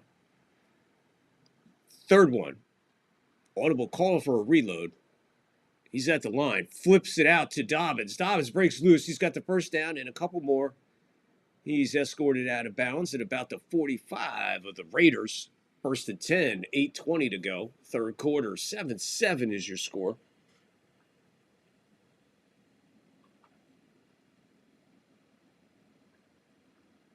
Oh, yeah, the supermoon got you, yes. Yeah, if you look real close, you can see the flag. Angus, I know you're always respectful. That was not meant for you. I got a couple other guys in here who are a little crazy. I know. I have no doubt you know how to be respectful, man. I met you in one of the most respectful places I've ever found, and that's in the basement. And NY Mania, in all honesty, rivals the basement because that's what it is. It's a family oriented. It's family. It's just come in here, don't talk politics, don't be fucking cursing, don't be an idiot, and you can hang out with us. And that's cool. And that's what I dig. I dig that, man. I like that.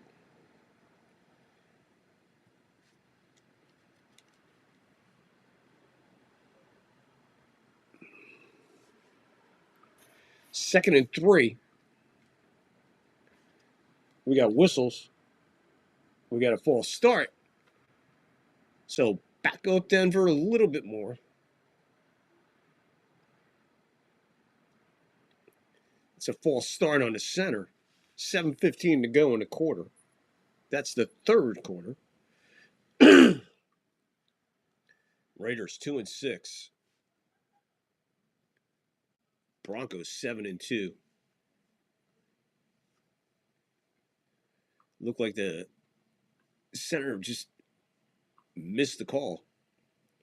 Shotgun play action. Then he hands off to him. He's almost just a little bit short of the first down. Give him not. What is it? 2nd and 8. Give him 7.5. Probably looking at a 3rd and 1. 3rd and a little less than 1.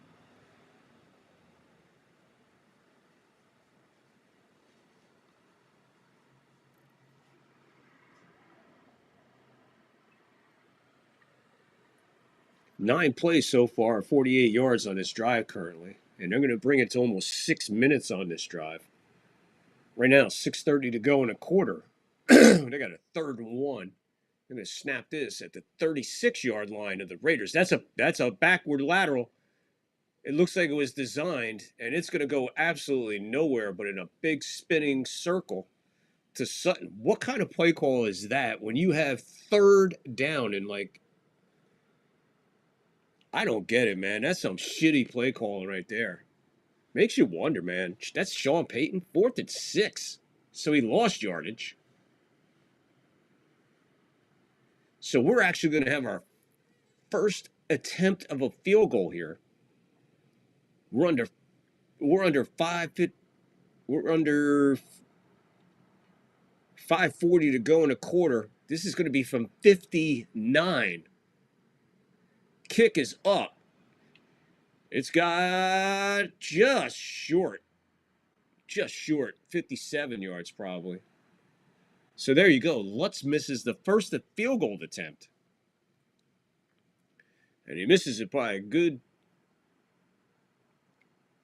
I'm going to say a good, probably, if it was 57, they would have been good, but Sutton cost him that. Now, what he missed by is about what Sutton ran in a circle, tried to circle back for some reason, just instead of laying down where he caught the ball, which would have been really bad, because he took a lateral and then spun around in a semi-horseshoe, looking like he was going to throw, and then it was like, what am I doing? took off towards the line of scrimmage and got met as he tried to spin away. And when he spun back towards the 50. And there's your distance of what the kicker just missed. So if he went down right at first contact, that kick is probably different. It's probably more like 57 yards, I would say, not 59.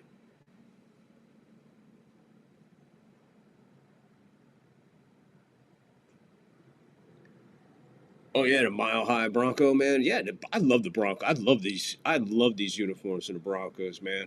I love the orange crush look. That's what I grew up with, man. This is exactly what I grew up with these guys right here. Bringing it just like this. Exactly what I grew up on. I love the throwback.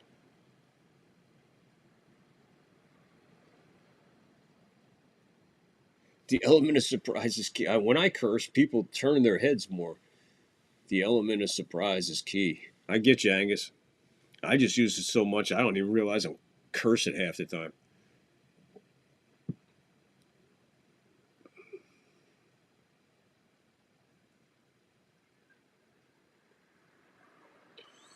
Wow.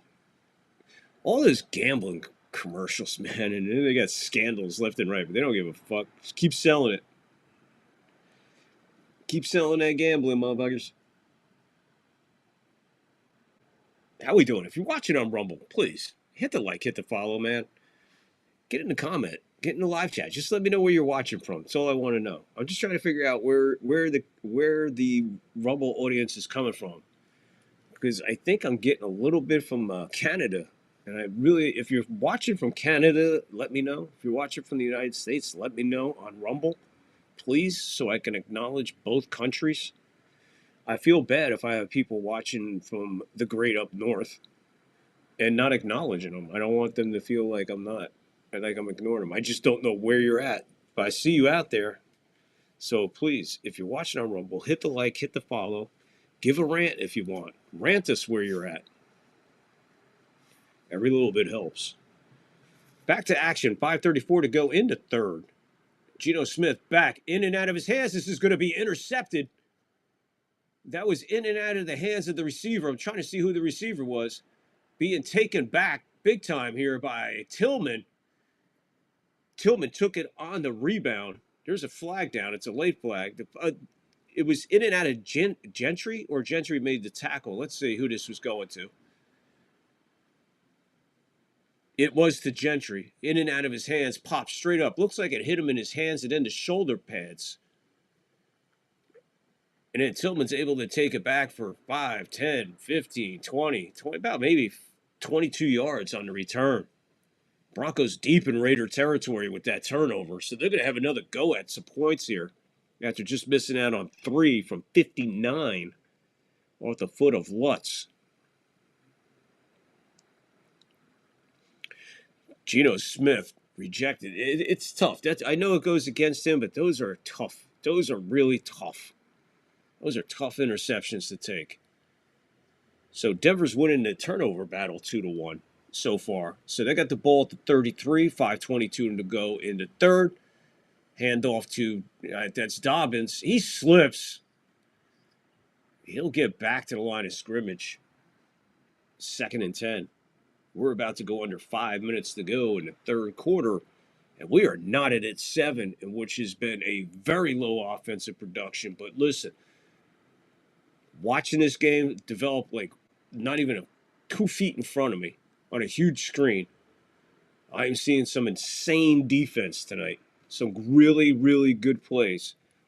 All of these penalty flags have been basically mental false starts and shit like that. Nothing on the on the unusual. 2nd and 10. He's back. He's in a lot of trouble. He's going to have to throw this one to the sideline. We got a flag down. So we might be looking at a 2nd and 20 or a 3rd and 10. 4:34 to go in a quarter. And there you go. The play is going to go against Denver. Another pass interference, offensive pass interference. So it's rare that we get the call of offensive pass interference at any stage of the game, let alone get 3 or 4 of them in a game. And this is what I'm saying. The defenses are playing solid. The penalty flags are basically on the offenses of mental, mental or a hold, whatever you want to call it. It's nothing bad as far as the defense is not bringing flags. There's no holding downfield. There's no pass interference way downfield. So 2nd and 20, like I said, 4:34 to go in the third. Not at 7. They're going to snap this from the Raider 43-yard line. Takes a high snap, handoff inside in the shotgun. Ball is loose on the ground. Raiders come up with it. I'm not sure if they have it or they blew it dead. They're blowing it dead. Down by contact. That's Dobbins. Shin is down. Elbow down. He is down. And the ground cannot cause a fumble. Remember when we used to hear that?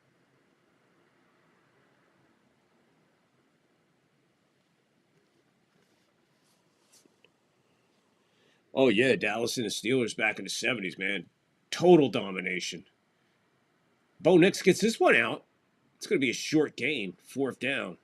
3:40 and counting. So a lot closer this time for the field goal. 4th and 16. Yeah, you're right. Not only half the Pro Bowl roster, but right now half of Canton. In those lineups, most of those lineups are in Canton right now, let alone a Pro Bowl roster. I get you. 3:20 and counting. 4th and 16. They're gonna have to punt, so they're not even in field goal range. I thought they were closer. That penalty definitely hurting them. So Crawshaw, if he's gonna miss one, he's gonna kick this one on an angle. And this is going to hit the goal line and go in. So no miracle shot for him like the Raiders were doing. With your old coffin corner, as they like to call it. Right now we are 7-7 with 2:57 to go in the third. So I'm seeing a lot of freaking defense tonight, fellas. That's what I'm saying. That's what I'm seeing. A lot of that shit tonight. So anyway, I guess we're going to take a quick break. Let's take a quick break. I can get something to drink real quick. I am drier than dry. So yeah, let's do this, and I'll be right back, ladies and gentlemen. Don't go worry. About a minute.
There we are. We'll tell you we'll be back. There we go.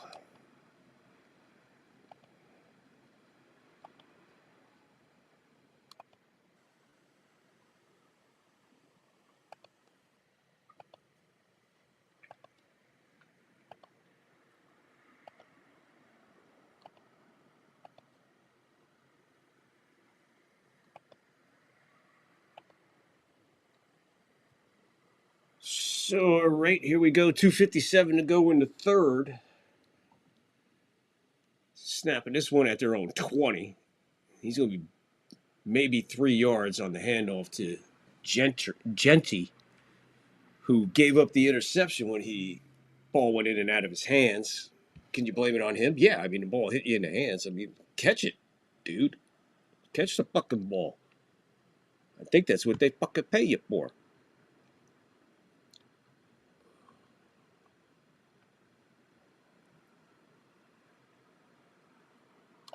Second and 7. We're under 2:20, and Gino's being chased. He gets the ball away. Let's see if there's a flag. Denver crowd wants an intentional ground. Here comes the flag late. 2:20 to go in the third quarter. I didn't see anybody over there except the Denver sideline. It didn't go back to the line of scrimmage. That's what they were yelling about. So intentional grounding. Third down. Ball not making it back to the line of scrimmage as he rolled out of the pocket.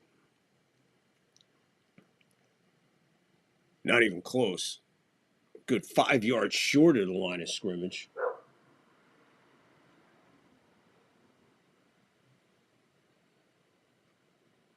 Yeah, I hear you. I wouldn't want to be involved in no flag football Pro Bowl. The Pro Bowl should have never been started, to be honest with you. There's a handoff. They're going to just go up the middle here. Try to take a little bit off of it. That's Haybear off the sideline. So fourth down. We're under 2 minutes to go in the third quarter. If I was a current NFL player, I would be embarrassed to participate in a Pro Bowl with flags being attached to their belts. Absolutely couldn't agree more with you, Angus. Again, the Pro Bowl in football should have never been started. Never. Should have never been nothing. They should have just did it the way they did. Elect Pro Bowl players. Don't need a Pro Bowl. I get it. Back in the day, it was fun. It was a little bit, but still. They blocked it. They block it right at the goal line. Denver gives up with it at the 15, comes back towards the 11. When I looked up, it was just a sea of orange closing in on the punter, and they stuff it. It comes forward at the goal line, out to about the 10, recovered by Skinner. He takes it at the 15, brings it back to maybe the 11. We'll have to see where we're going to spot this. Cole, right at his goal line, comes 1, 2, and crush.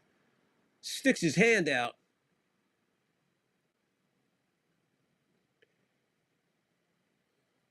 So Skinner from the outside just puts his hand out there off his face mask. So reminiscent to, I hate to bring this up, but reminiscent to the play on Monday night with the Dallas when they blocked it off the guy's jaw and the late Keelan recovered that in the end zone for his only touchdown. Nick's busted play here. Second down. He's going to go down for about a 3-4 yard loss. Second down. We're under 1:15 to go into third. Angus, truthfully speaking, I'm not a fan of any All-Star game. We're under a minute to go in the third. Angus, I agree with you, but baseball lost it with the All-Star break, because the All-Star break and the All-Star game used to be cool because fans used to vote on it. The fans had the vote. Now it's just bullshit. It's just bullshit. This ain't no fan vote. You can tell it ain't no fan vote. But when the fans were in control of the complete roster, when the fans spoke their mind for the All-Star game, yes, the All-Star game was the best any sport could offer as far as entertainment for one game is absolutely yes. But now with the All-Star game has become like a week off. Like, what the fuck are we doing with a week off? It used to be on the 4th of July weekend, man. Knicks gets this one outside. So another fourth down after they stuff them. We're under 30 to go in the third quarter. Denver fans are like, what the hell? I'm ranting around, and they went through 3 downs like nothing. And I look up, and here comes the end of the third quarter and a 4th and 12. So they stuff the block punt. They block the punt, stuff it, and can't move it. Wind up losing 2 yards. Here's Lutz. 32-yard attempt is up. It's good. So with 5 seconds left in the third quarter, Denver jumps out 10-7. 10-7, third quarter of an absolute defensive duel at the altitude of a mile high. Truthfully speaking, I'm not a fan of it. Yeah, I get it. Even hockey, no. Basketball, basketball ain't basketball no more, so no. Definitely not football. You don't need it in football. The risk for injury is too much, and you change so many of the rules. It's like you change so many of the rules. Why even bother playing the game? You just don't need to play it. And they say, oh, well, we'll get together, we'll play flag football. That's even more of a fucking kick in the nuts to the fans. That's an insult. It's a fucking insult. Because you still have to cut back. You still can't play full speed. You're still an athlete that's worth $20 million. As a matter of fact, you probably got more risk of getting injured playing fucking flag football than you probably do fucking padded up, to be honest with you.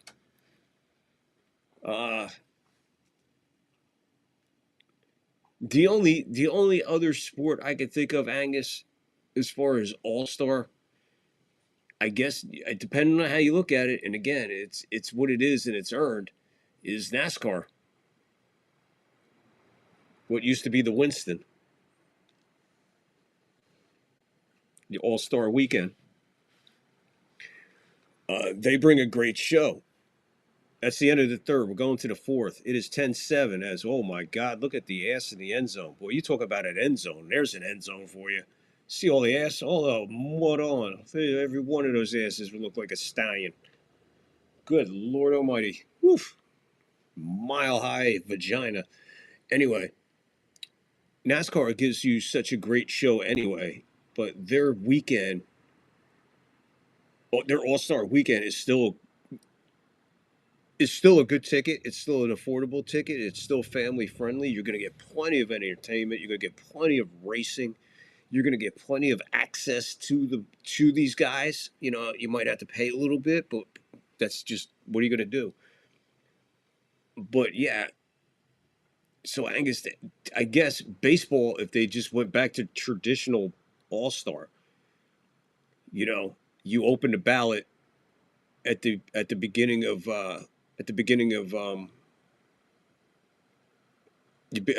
June, you open up the ballots, and then you close the ballots on July 1st, and you announce the winners on July 2nd, and then you would usually play the game like July 4th or whatever. It depends on the calendar. Go back to that. In other words, all right, the Yankees play Monday, and then they're off Tuesday, All-Star Wednesday, off Thursday, back at it Friday. Not the whole fucking week off. You only have the day before, the day of, and the day after. That's how it used to be. It's funny how these guys used to be able to do it with no fucking problem.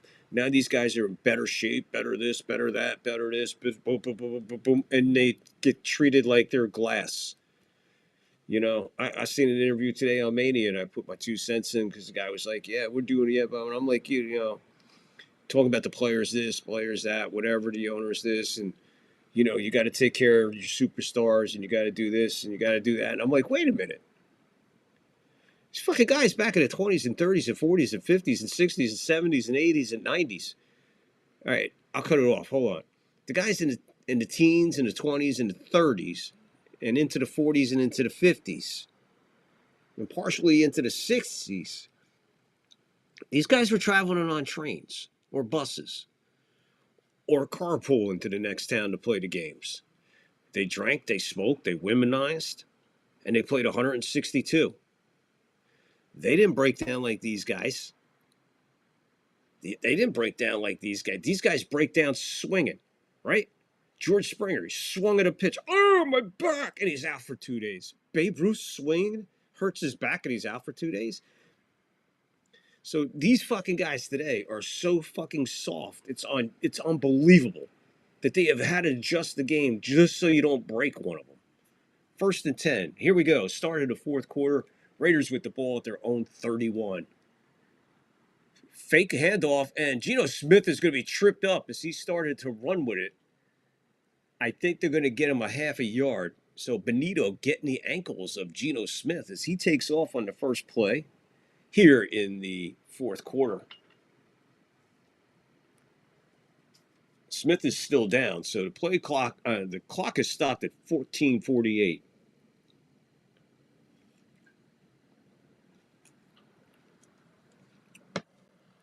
Pickett warming up on the sideline. He's going to have to come in for at least one. I don't see what he hurt or what's hurt. I'm showing the replay.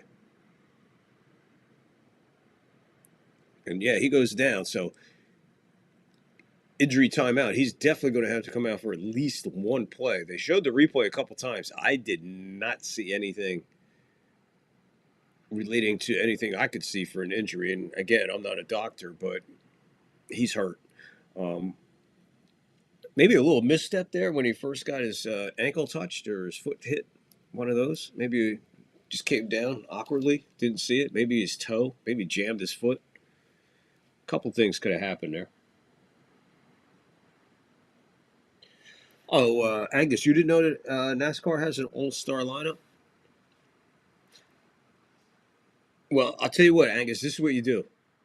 Now, of course, nowadays it's all blah, blah, blah, blah, blah, blah, blah. But go back to 1990. Go back to the 1991 Winston. The Winston. 1991, the Winston from Charlotte. That's all-star. That's the all-star race. That's what it used to be, called the Winston. It's out there. The 91 and 92. Those two all-star races. I'm not going to say 93, not 93. 91 and 92 were just, dude, check them out. Now, they're short races, so it's not like you're watching a 500-miler. I think it was 70. I think they raced, I forget, man. It's been so long since they used that format. But the Winston race itself, I think, was 70 laps at Charlotte. But go back and check out 91 Winston, because then as soon as you watch the 91 Winston, you're automatically going to watch 92. And you're not going to be disappointed. 93, all right, 94, okay. I think 95, 96, it got really crazy. It turned into a really crazy race. But 91, 92, check it out. You'll get to see some. Now, remember, this is the other thing. They're racing for fucking $1 million. You got $1 million on the line, and you got fucking 3,800 pounds of fucking car between you and $1 million, and the guy next to you outside you, 180. In the old school NASCAR, 1990, not NASCAR. Fucking dude, telling you, check it out. I might watch it again tonight after I get done with this. Now that I mentioned it, because I keep thinking of that 91, and that 91 race and the 92 race were just fucking phenomenal, man. And you might recognize somebody in the 92 from later, who later on became something really special in NASCAR. Yeah, but yeah, they do. I think they still call it. I forget. It's All-Star Weekend now. They don't call it the Winston anymore. But All-Star Weekend, the Winston. Check it out. 1991-92. Not just Angus, all of you guys, man. You don't have to be a NASCAR fan. It's a fucking all-star race. Balls to the wall for $1 million. No points. So now the Raiders get the ball back. They stifle. That's why I wasn't telling you. There's nothing happening. They wound up losing a yard. So it's 4th and 11. 13:56. Fourth quarter. Regulation. Denver 10. Raiders 7.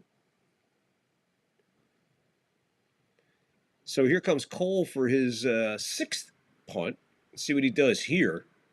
Seemed to be a little bit having a rough night. Last one was blocked. No pressure this time. This one looks like it went off the side of his foot. A little bit, probably his best kick of the night. We got a flag down. God, man, with the Flag City. I did not see where the ref marked it. He's standing at the 23.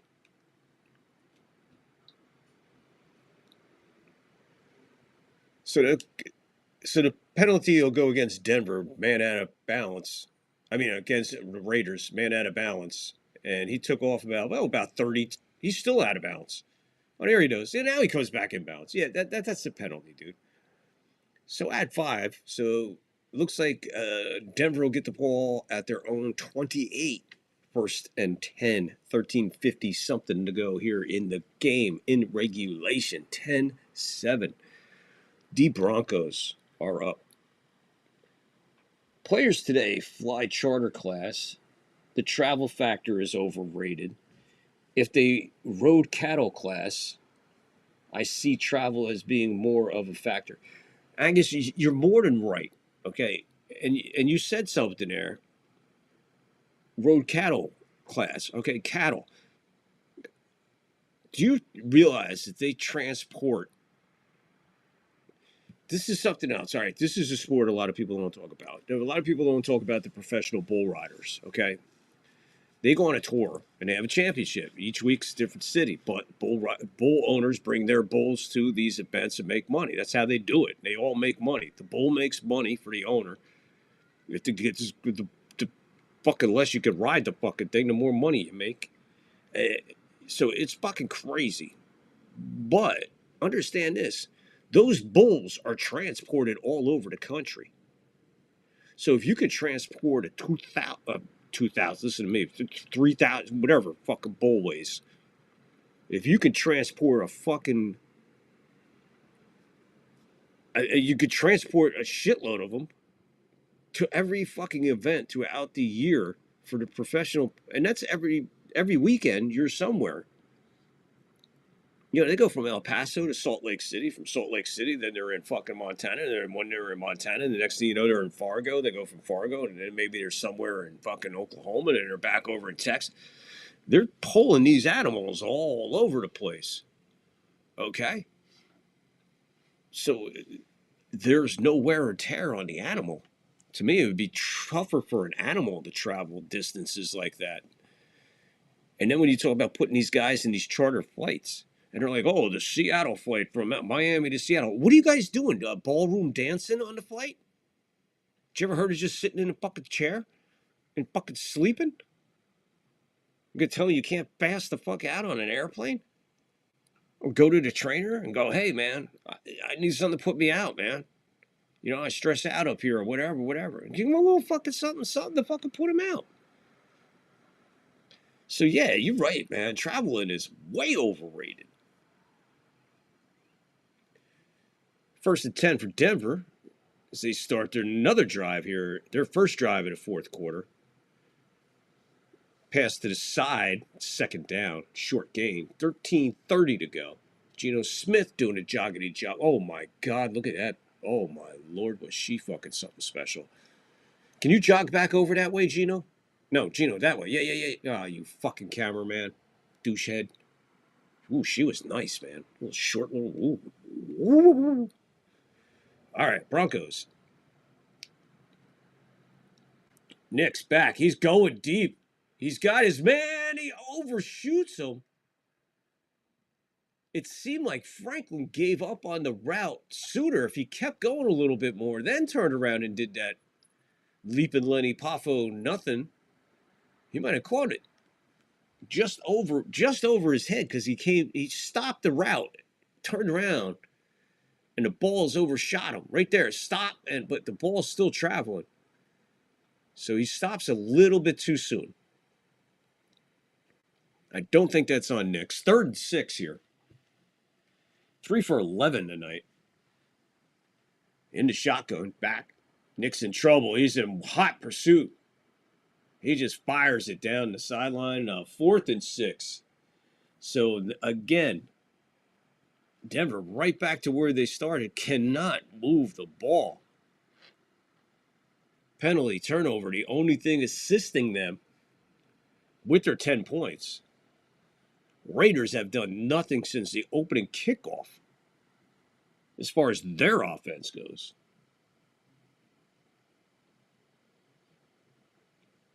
So 4th and 6, 13:01 to go in the game, regulation.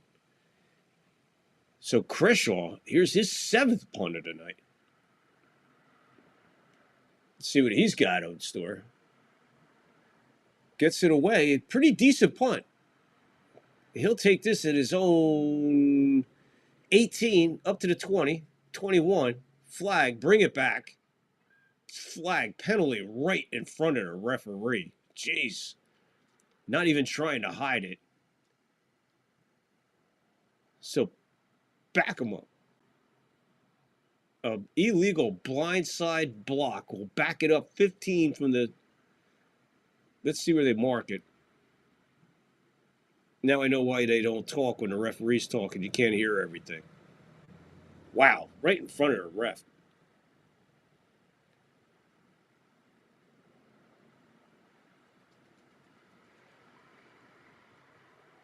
So again, the penalty flags are all on stupid penalties with kicks or false starts and stuff like that. And honestly, I don't think the defenses have been flagged for anything really. I don't recall a defensive hold. I do remember that.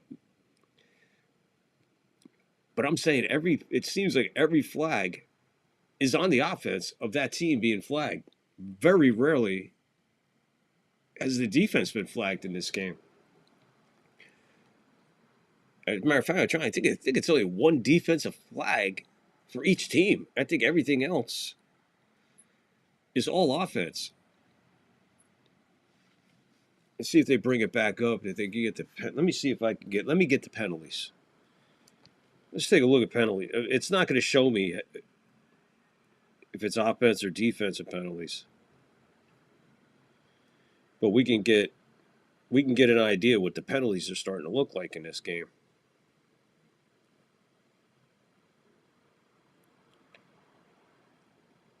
Let me make sure it's up to date. There you go. So we're showing nine penalties for the Raiders for 64 yards. 11 penalties for the Broncos. 11 penalties for the Broncos. 78 yards. So 9 on the Raiders for 64.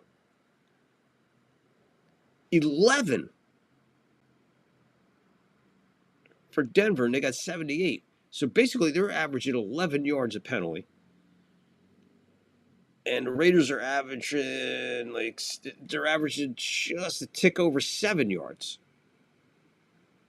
That's insanity. It shows you it's all offense. It's all offense. Or special teams, however you want to do it. So basically, both defenses playing flag free almost. And I only remember the one defensive holding call. So if you remember something else on a defense, let me know. But right now, I think the only defensive hold I remember is against the Raiders.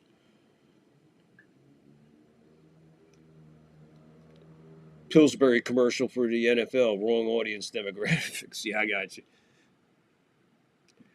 12:48. 1st and 10. Snapping it at their own 10. So it was a half the distance on the personal foul. Looking to throw it in the center of the pocket. Gets it out. Plenty of air. And that's out to Tucker. And he hits him at about I believe it's the 35-yard line. Defense not collapsing there, but giving up a lot of room in front. Benito was in the backfield, but got hammered, double teamed.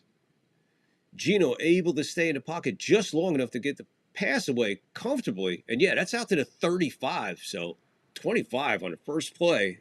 Snapping this one at their own 35. 1st and 10. We're going under 12. Flips it out to the safety valve. That's Gentry or Genty. We'll give him about 4, maybe 5. 2nd down.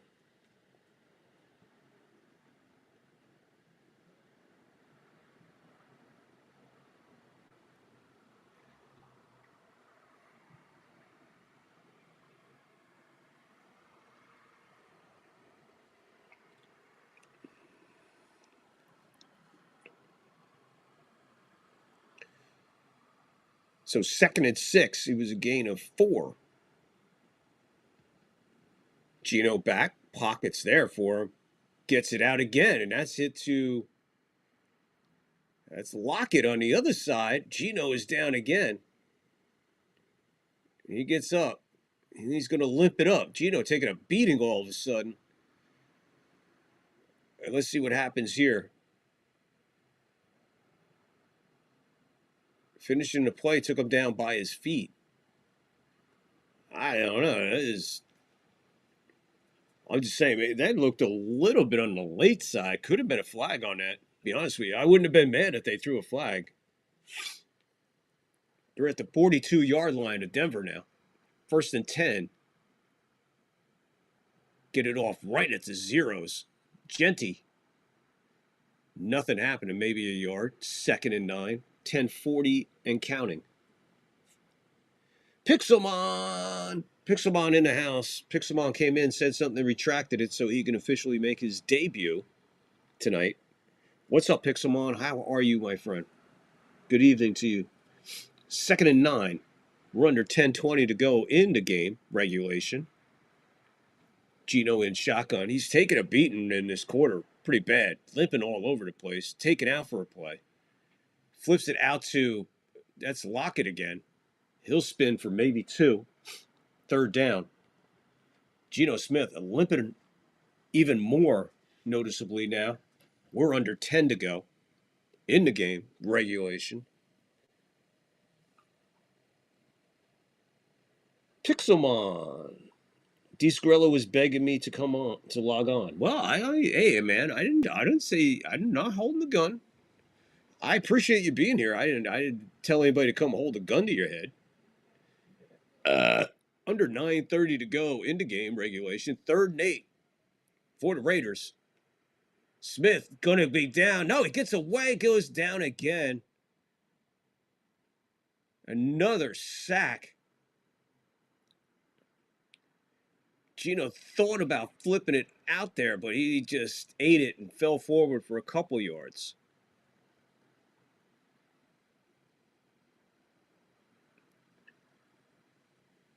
Again, that just kind of collapsed. Sticking out there, grabbing foot, grab his leg, grab anything, and down goes Gino. And he is in tremendous pain. He is holding his knee, his ankle. Geno Smith in obvious pain on the sideline. 6 sacks for the Denver Broncos tonight on Geno.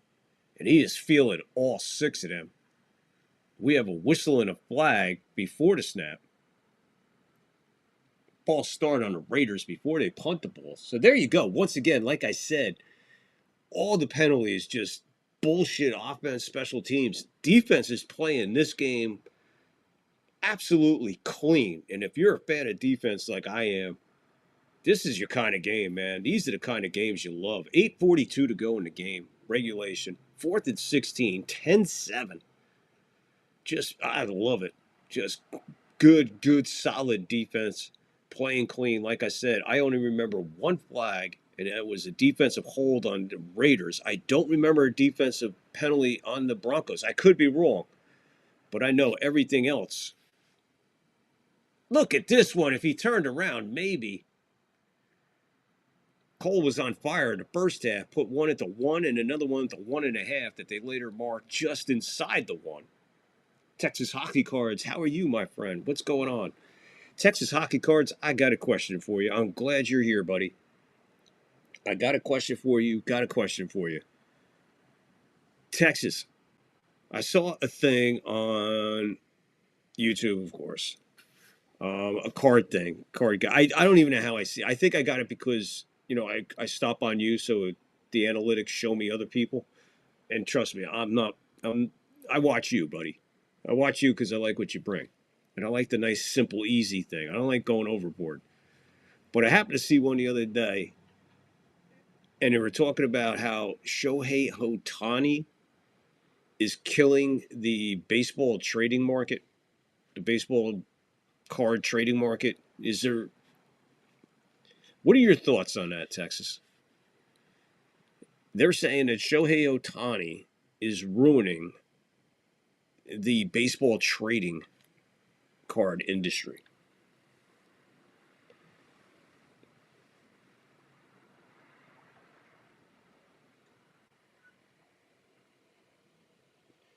Football tomorrow, bud? There's no football tomorrow, man. It's Friday. Tomorrow's Friday. I'll be on Total Turnbuckle Talk with NY Mania, talking more wrestling tomorrow night.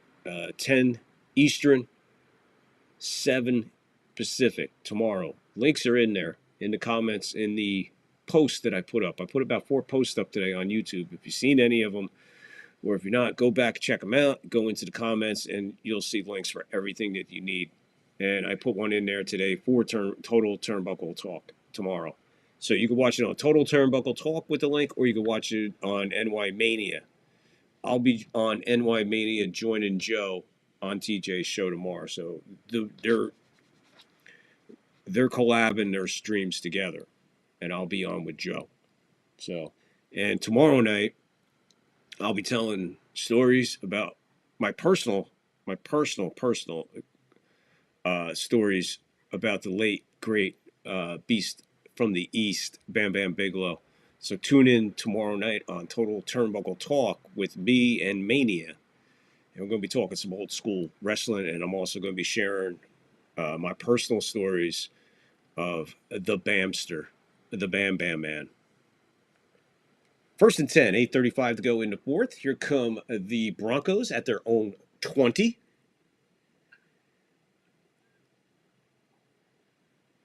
Nixon the shotgun outside. That's Ingram, maybe 6 yards. No, give him 5.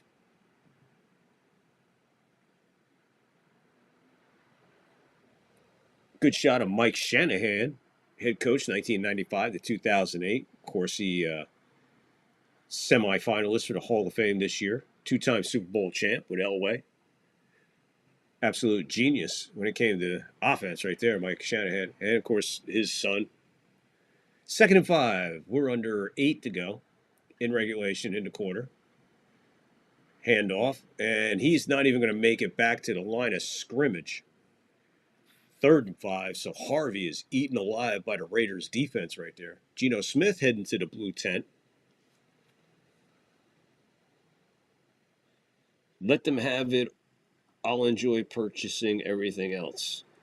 People, I would say, are stupid about his cards. They act COVIDish. Personally, I haven't one.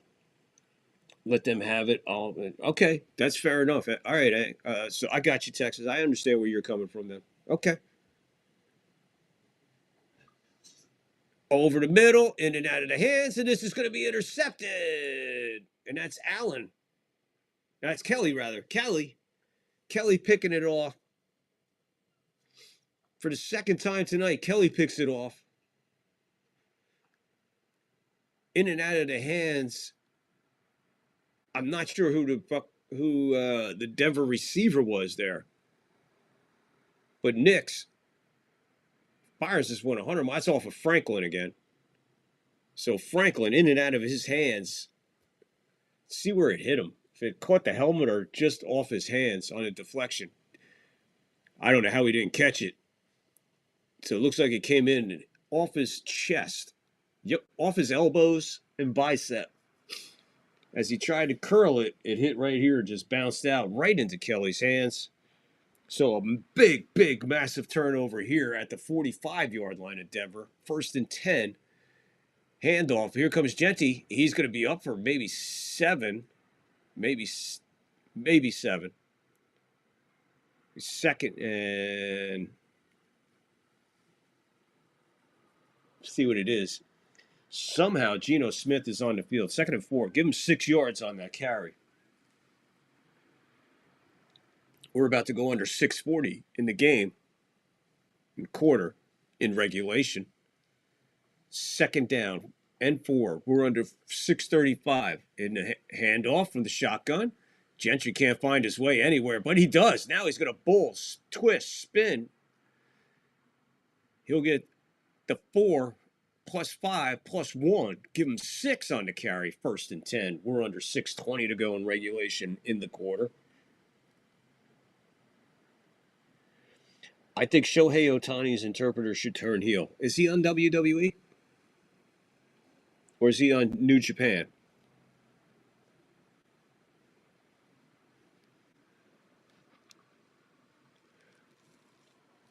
Right under 6 minutes now.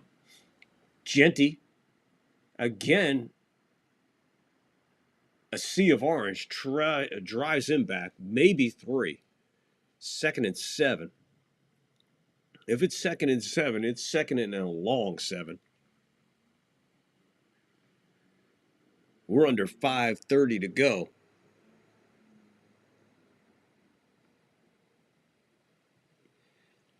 Otani's interpreter ought to have a card. Call him an Otani financial contributor.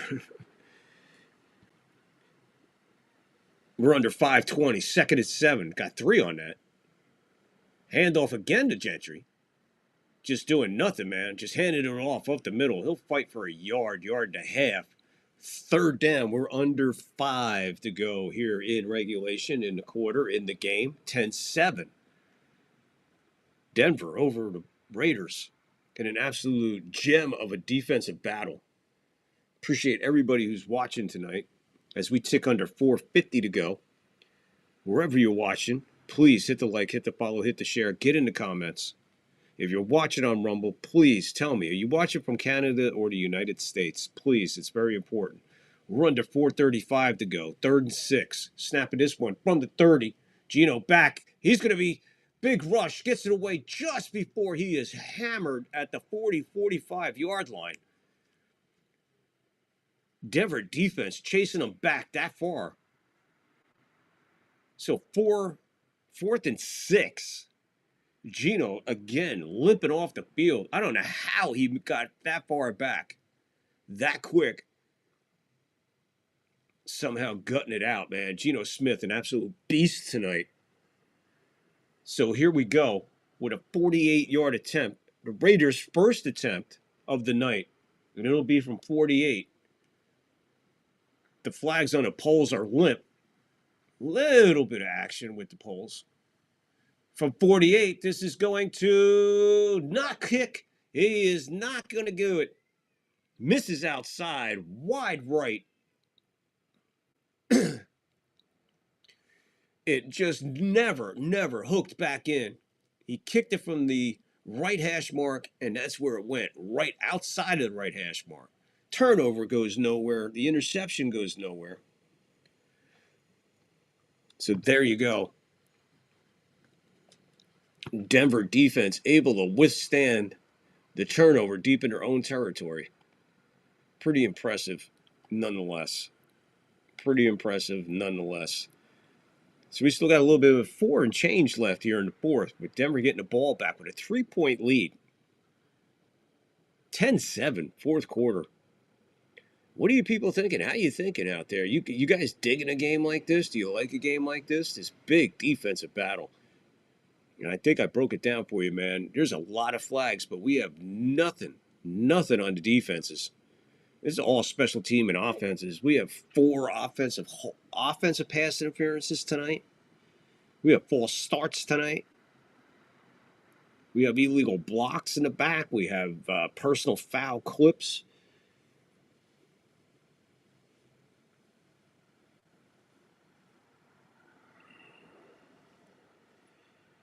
Let's see.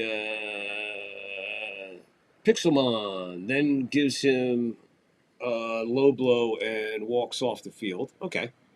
Dscarilla sent me an accurate tweet earlier about marriage. Kelly. Marriage is the leading cause of divorce. Not if you see this tweet. It's how to keep them together.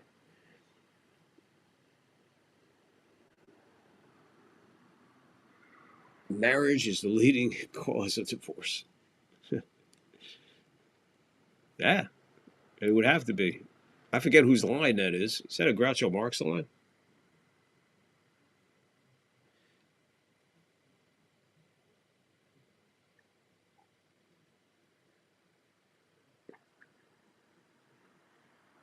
Texas also with me. He likes a defensive battle. I love a defensive game, man. That's why I'm a Bucks fan.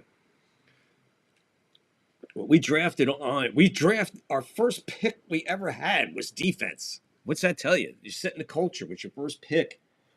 We're going to be a fucking defensive fucking juggernaut. They knew they had to be. And that shows you how smart they were back in the day. When they drafted defense, they knew they had to go defense because they were one of the toughest fucking divisions in football next to the NFC East. They were in the NFC Central. All right, they were playing the Minnesota, Green Bay, the Bears, the Lions. That's a fucking tough schedule every year, playing all them guys twice. And you're in Tampa, Florida, the furthest fuck away from all that fucking blizzard.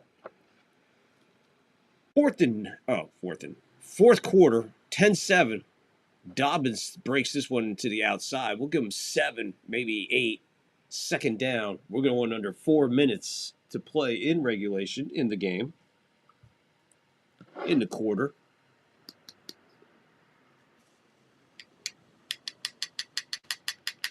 The only consistency of the offenses tonight on both sides is the inconsistency of not being able to move the ball. Moving the ball real consistently between the 40s. However, nothing after that. 2nd and 2, so he got 8 on that. We're at 3:45 to go.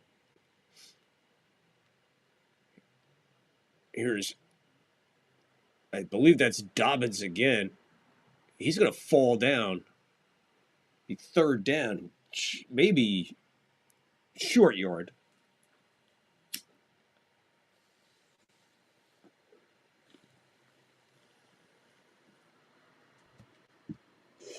They're going to say 3rd and 1.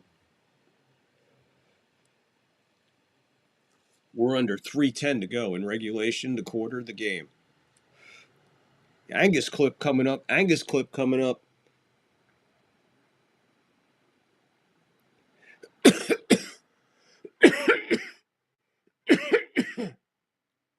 So Franklin with a big-time catch right there. Big-time catch for Franklin.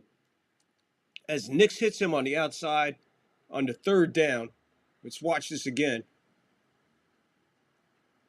He came on the backside, comes slanting across, takes it, gets the first down, and maybe 7 or 8 more after that.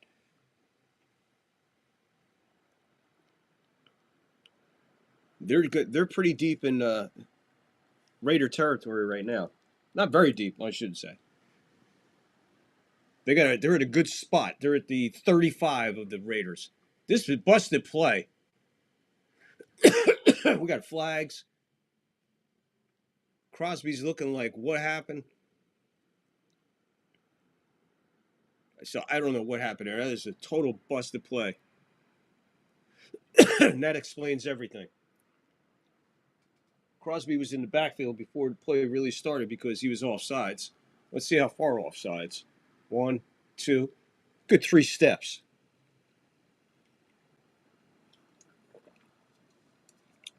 He took 3 steps before the ball was snapped. That qualifies as offsides defense. 1st and 5, 3 minutes to go in the game, in regulation, in the quarter. Remember, the Raiders used the timeout earlier, so they only have 2 plus the 2-minute warning.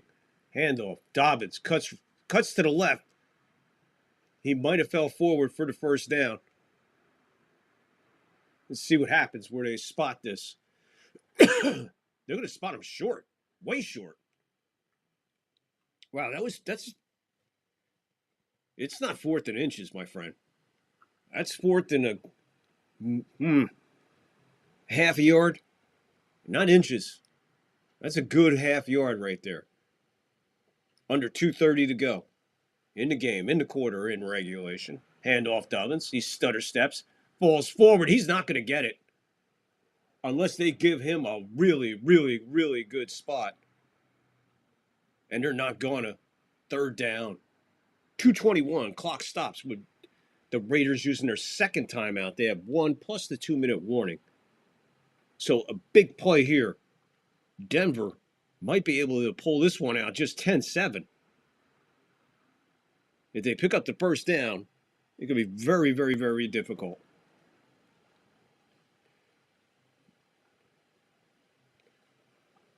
For some reason, the guys in the truck are telling me that Geno Smith is questionable. Well, it's questionable if the Raiders are even going to get the ball back right now in this game, let alone whether they're going to have a shot. They have one timeout. They have the 2-minute warning. They're down 3. Denver is definitely in field goal position, but 3 is not very comfortable, and it's a 3rd and inches. Now it's 3rd and inches. Because if they moved the ball, what they said was 2nd and inches would be a first down. Bo Nix dives forward, he'll have the first down. Yeah. So there goes the 3rd and final timeout. Vegas has to use it 2nd and on that first down. 2:18 to go. No more timeouts. 2-minute warning. 18 seconds away. Stick around. We got the Angus clip for the 2-minute warning. The Angus clip. Stay tuned. Hope you like the first Angus clip tonight. The first Angus clip tonight was Walter Payton. Doesn't get much better than that.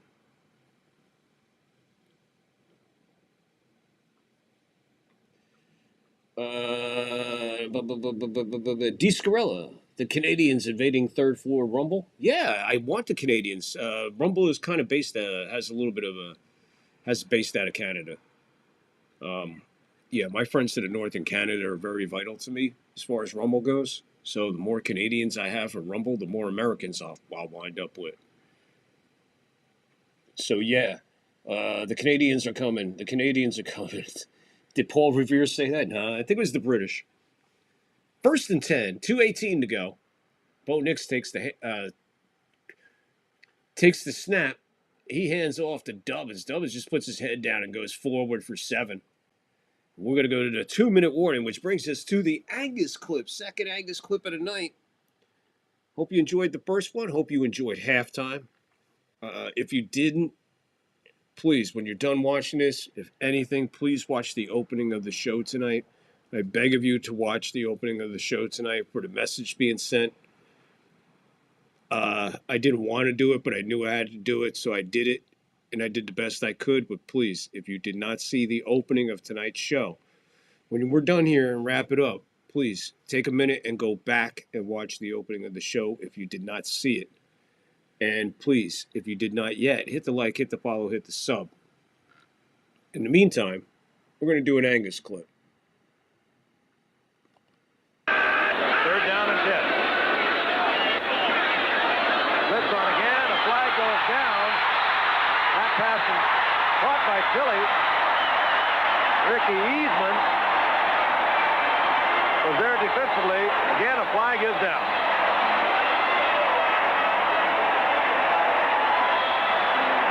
If this touchdown is good, It's going to go against Dallas. Number 44, defense, early decline, touchdown. I think the call was Emerson Walls working against J.T. Smith. now I want you to watch how close Philly comes to spiking this ball before he's in the end zone. Cardinals get back in it. And Easman turned around a little late. The ball was through his hands. Now let's take a look at Philly. He just about spiked it early. Watch it. Easy, Pat. He might have. All right. The call against Emerson Walls working against J.T. Smith. And the Cardinals are back in this one. Atkinson brings the Cardinals to within 3. That'll make the highlight reel. One that they didn't really get. O.J. picked it up. We saw it in the replay. Pat Tilley, a little premature with the spike, wouldn't you say? The referee is right on top of it, the official rather. There's the spike. He's a yard short of the end zone. And, well, I guess that makes up for Dankinger's call in the World Series. They get to keep this one. The great late Pat Tilley, and of course they're in victory formation. That's why I let the clip. I knew the game was pretty much over. 2nd and 11. We're going under a minute. One more snap, and that'll do it for the Broncos. They'll take out their rival Las Vegas Raiders. They'll go to 8-2. Raiders will drop to 2-7.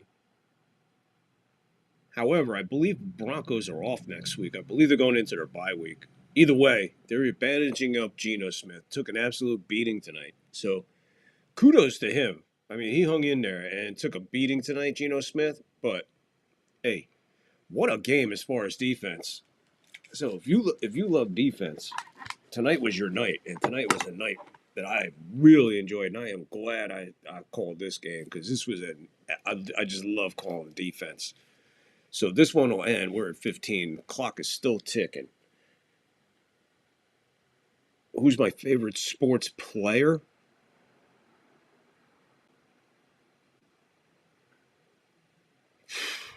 Mattingly. Don Mattingly.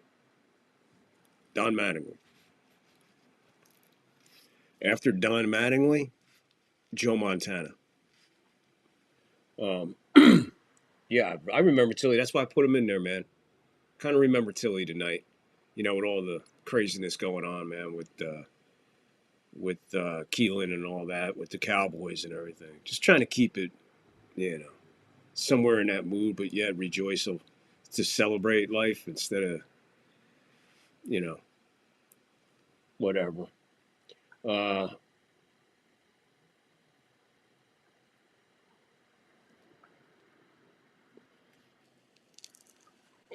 Angus saying, for the record, I knew that, haha. Texas Hockey Card acknowledging the Angus clip. Pat Tilley.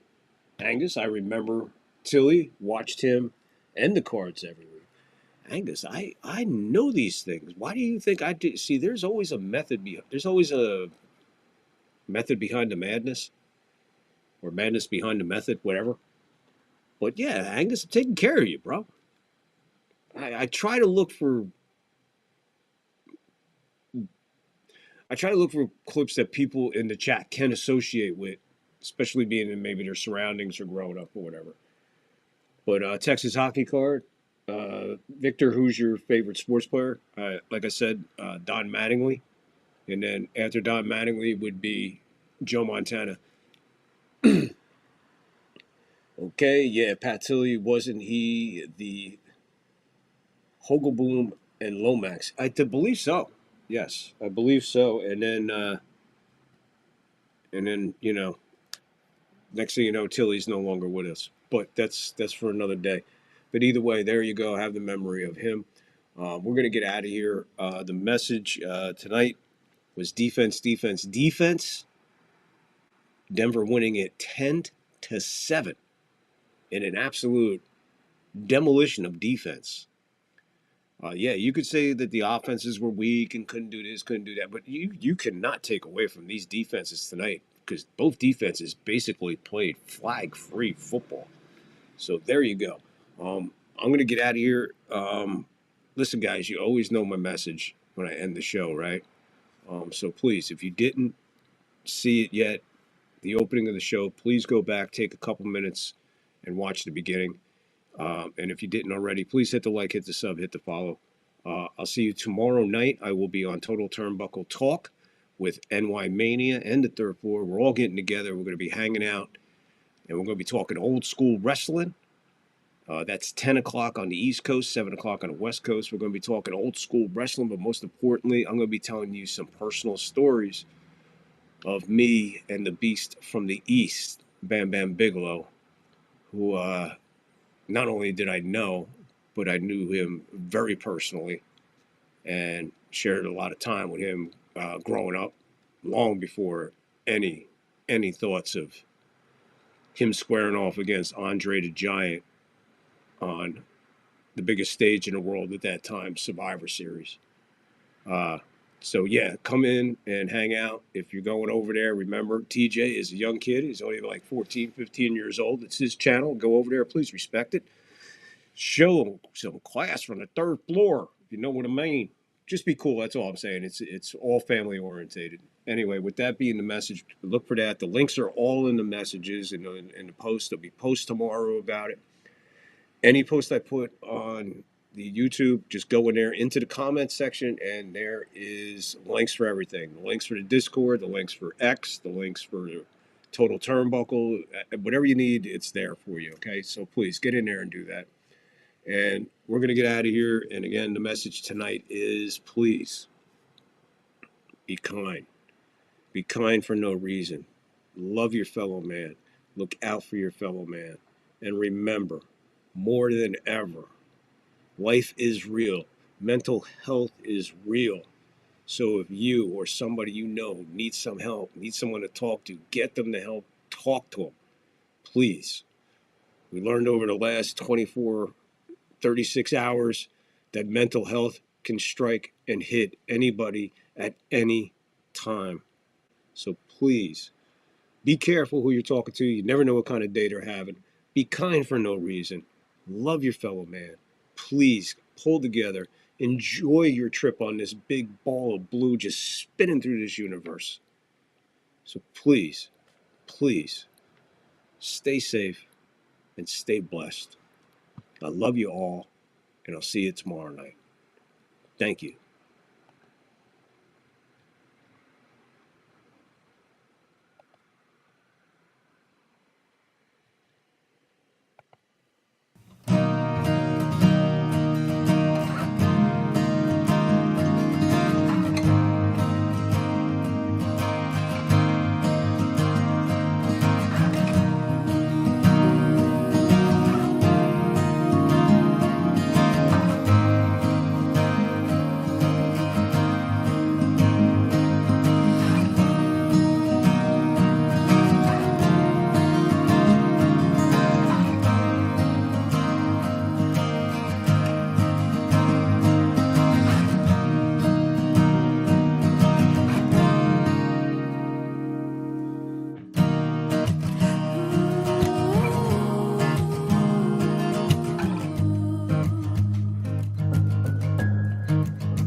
He's looking at you, kid.